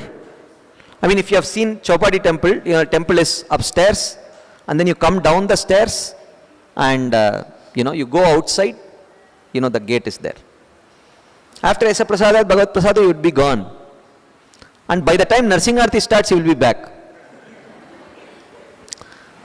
And after Narsingarti, after Tulsi Arti, you will be gone. And by the time 10 offenses, Shikshashtakam gets over, and for chanting, he will be back. And after every 4 rounds, he will be gone. And then he will be back. This triggered some curiosity in one devotee's heart. So he started following him one day. Where is he going? I really wish to know. So he slowly tiptoed behind him. He went out of the gate, went to a very dark corner, picked out the cigarette, and he was smoking. He could not see because the devotee's back was there. He slowly tiptoed behind him and caught hold of him and turned him. He had cigarette in his mouth. And this brahmachari started shouting at him, "You cheat! You are cheating. We thought you are a devotee coming to Mangalarti and all that. This is what you do." And then he dragged him with his collar to light. Tamasoma Jyotirgama. Come. And then when he saw, he had cigarette in his mouth and tears in his eyes. And he said, "Why are you crying? Crocodile tears." and he said, "Look, Prabhuji, please don't stop me from coming to temple. I am hopelessly addicted, but I am seeing a ray of hope. Since I started chanting and attending the morning program, slowly my addiction is going away. Give me a chance." I have full faith that by the strength of my practice of devotional service, one day I will give it up. And the brahmachari got shaken. He thought, I don't have this kind of faith. The smoker is teaching me faith in pure devotional service. And guess what? In a few months, he gave up smoking. In a few years, he got initiated. After a decade, his whole family was initiated. So, therefore, Prabhupada writes that in the Srimad Bhagavatam it is stated that if a person falls down but is wholeheartedly engaged in transcendental service of the Supreme Lord, the Lord being situated within his heart purifies him and excuses him from that abomination. The material contamination is so strong that even a yogi fully engaged in the service of Lord sometimes becomes ensnared. Oftentimes Srila Prabhupada gives the example of Vishwamitra. But Krishna consciousness is so strong that such an occasional fall down is at once rectified. Therefore, the process of devotional service is always a success. On the other hand, one should not misunderstand. Prabhupada is giving a very clear warning. He says, one should not misunderstand that a devotee in transcendental devotional service can act in all kinds of abominable ways. This verse only refers to an accident due to the strong power of material connections. Devotional service is more or less a declaration of war against the illusory energy. As long as one is not strong enough to fight the illusory energy, there may be accidental fall downs. But when one is strong enough, he is no longer subject to fall downs, as previously explained. But no one should take advantage of this verse and commit nonsense and think that he is still a devotee. That would become the seventh offense. Namno balad yasya hi papa buddhi na vidyate tasya yamair hi shuddhi. Committing sinful activities on the strength of the holy name. If he does not improve in his character by devotional service, then it is to be understood that he is not a very high devotee, which means he is still a Kanishtadikari. So, the point is that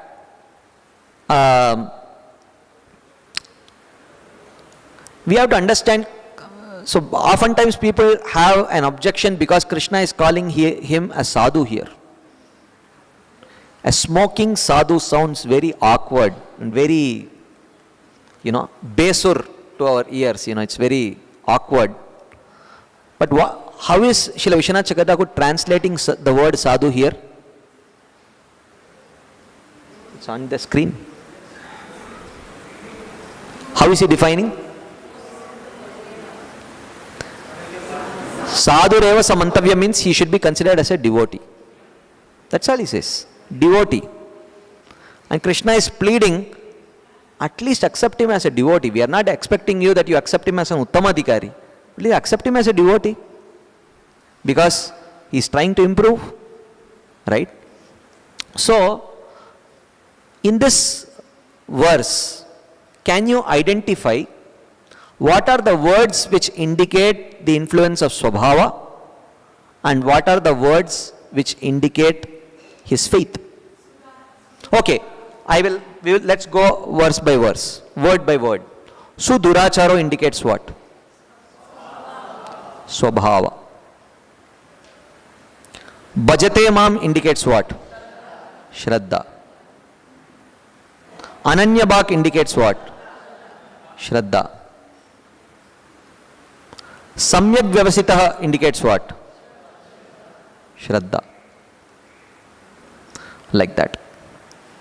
So, therefore, the point is Krishna is of course not quoting this verse to indicate that devotees feel that they have the license to do whatever they want. That is a serious offense because of which one may very quickly become a non-devotee also. Because you are trying to exploit Krishna, then we ourselves will get exploited. But having said that, someone may be genuinely struggling. That is why I said, one can speak for oneself only. Because to others, they may not express their genuine struggle if the other person has not won their heart. It's difficult.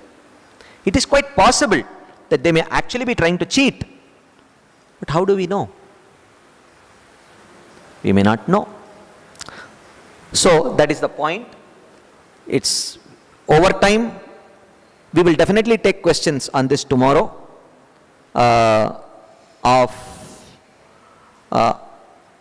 Okay, I think I can still complete tomorrow. Yeah, I think it's possible. Tomorrow I will not do a very long recap, because whatever recap was needed, I have done it today. Tomorrow I will just very quick recap of what we have gone through today, and then we will start, and we will cover some portions and then open up for discussions, because whatever proofs that we are going to see tomorrow will be along the same lines. So once we complete some portions, then we can definitely comfortably open up for some questions, as long as you wish to stay. So, and the translation of the last part also I will do as the first thing tomorrow. For those of you who do not understand English, I apologize, we have gone over time, but definitely I will summarize what we have seen in Tamil tomorrow. Thank you all very much. Srila Prabhupada ki jai, Srimad Bhagavatam ki jai. Hare Krishna, Krishna Krishna, Hare Hare, Hare Ram, Ram Ram, Hare Hare. Prabhu said one has to speak for oneself. I am not sure if I am following that. How many of you think this class is such a hope-giving, wonderful class? So they are speaking for themselves, Prabhu. They are speaking for themselves. I am not speaking for them. It's quite scientific and technical, very enlivening and enlightening. No, the basic thing like a bathing, excretion, passing water is also considered secondary limbs of devotional service. Such a wonderful thing to know. Knowledge is so important, such details are given to us. Process of devotional service is always a success. So one lesson, as Prabhu yesterday said, for the Shravana Utsav, I think each speaker requires 30 hours. We have put all the speakers into 30 hours. And Srimad Bhagavatam, there is a verse why such a long time discussions are required. Will not take much time. So, and tomorrow is the 4th day, and we will have the 5th day. We have Gauranga Prabhu and His Holiness Balaram Maharaj continuing to be there. We are sorry for the delay. We can all join for the prasadam. Hare Krishna, Krishna Krishna, Hare Hare, Hare Ram. Here is Anita Mataji. So anyone who is desiring to do some seva, Vaishnava seva for this program, Mamata Mataji, raise your hand. You can get the service done through her. Thank you. Gauranga Darshan Prabhu ki, Balaram Shakti Prabhu ki, Gaur Premanande. Timing of the program, the schedule got changed, it's swapped today, right? Whether the program will be of the same schedule? As such. Tomorrow morning, first second is Banu Maharaj. At what time? First session is at 8 to 9:30. Second is 10:30 to 12:30, which is Banu Maharaj.